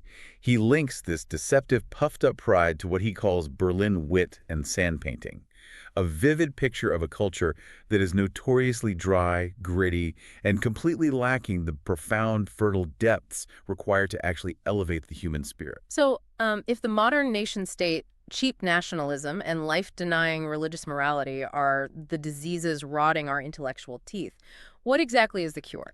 Well, the book proposes something that sounds lovely on the surface, but is actually incredibly demanding in practice. Which is Joyous, irreverent wisdom. joyous wisdom. Yes, she introduces the concept of the gay science, or gay saber. And to be clear, he doesn't mean science in the cold clinical laboratory sense of running equations. Right, he's not talking about test tubes. No, he connects it to the art of the medieval Provençal troubadours, the poets and singers who traveled Europe. It is an intellectual joy, a dancing of the mind. A dancing of the mind. Yes. He argues that to be a true free spirit requires a very specific kind of atheism.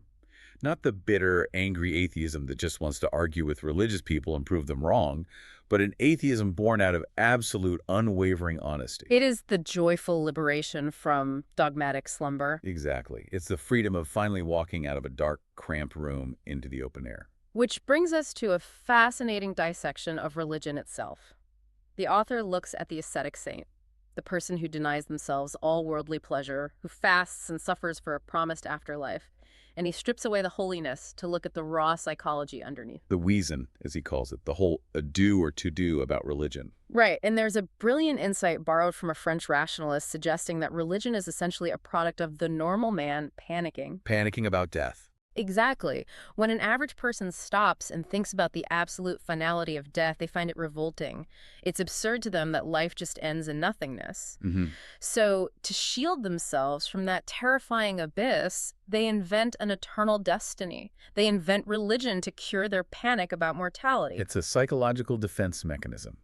The ascetic ideal is fundamentally a rejection of life, born out of a profound fear of mortality, suffering, and the messy reality of existence. They can't handle the mess. Right. And the book contrasts this fearful, life-denying attitude with figures like the great German writer Goethe and the classical Persian poet Hafiz. Okay, wait, why those two specifically? Well, Goethe was known to be a very heavy drinker, and Hafiz famously advocated for drunkenness in his poetry, partly as a rebellion against the strict religious rules of his own culture. So is the author saying we should all just get drunk? No. He uses their drunkenness highly symbolically. He's not telling the listener to go become an alcoholic. He's using them to represent a profound, enthusiastic embracing of life's intoxication. Ah, an intoxication of the spirit. Yes, they are figures who say yes to life in all its chaotic, beautiful, and painful reality. And there is a deeply wry, almost tragic humor to this when you look at the author himself. Oh, the tragic irony is overwhelming. Right, because here is a man writing furiously about the glory of physical vitality, the joyous embrace of life, the symbolic drunkenness of Goethe, and in reality, he was a chronically ill, physically frail man. He was sick constantly. He was forced into a life of strict sobriety and isolation just to manage his debilitating migraines and stomach ailments. The contrast between his philosophy and his physical reality is stark, but it actually makes his philosophy even more powerful. Yeah. He wasn't writing from a place of easy, comfortable health. He had to fight for it. He was fighting tooth and nail for this joy. And that fight leads to the most terrifying test of his entire philosophy, the concept of the eternal recurrence, the da capo, again from the beginning. Oh boy, here we go. The book asks us to imagine existence as an infinite loop. The universe repeats itself, exactly as it has been, an infinite number of times. What he calls the circulus vicilosus duis, a vicious circle as God. Right, and we need to be incredibly clear that this isn't some vague reincarnation where you come back as a bird or a different person. Well, No escaping yourself. The book asks you to imagine that every single pain, every joy, every intensely boring afternoon, every heartbreaking loss you have ever experienced will be repeated exactly as it happened, again and again for eternity. Every single agonizing second. Think about your worst heartbreak, or even just a moment of deep humiliation you experienced years ago. Now imagine you have to hit replay on that exact moment forever. Honestly, how do you not just collapse under the weight of that? Most people would. Right. How can anyone possibly laugh or feel this joyous wisdom when faced with the terrifying reality of reliving their deepest traumas infinitely? That right there is the ultimate crucible of the entire book.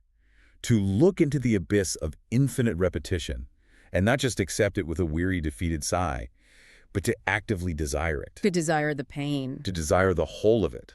To laugh in the face of the eternal recurrence is the highest, most difficult triumph of the human spirit over fear.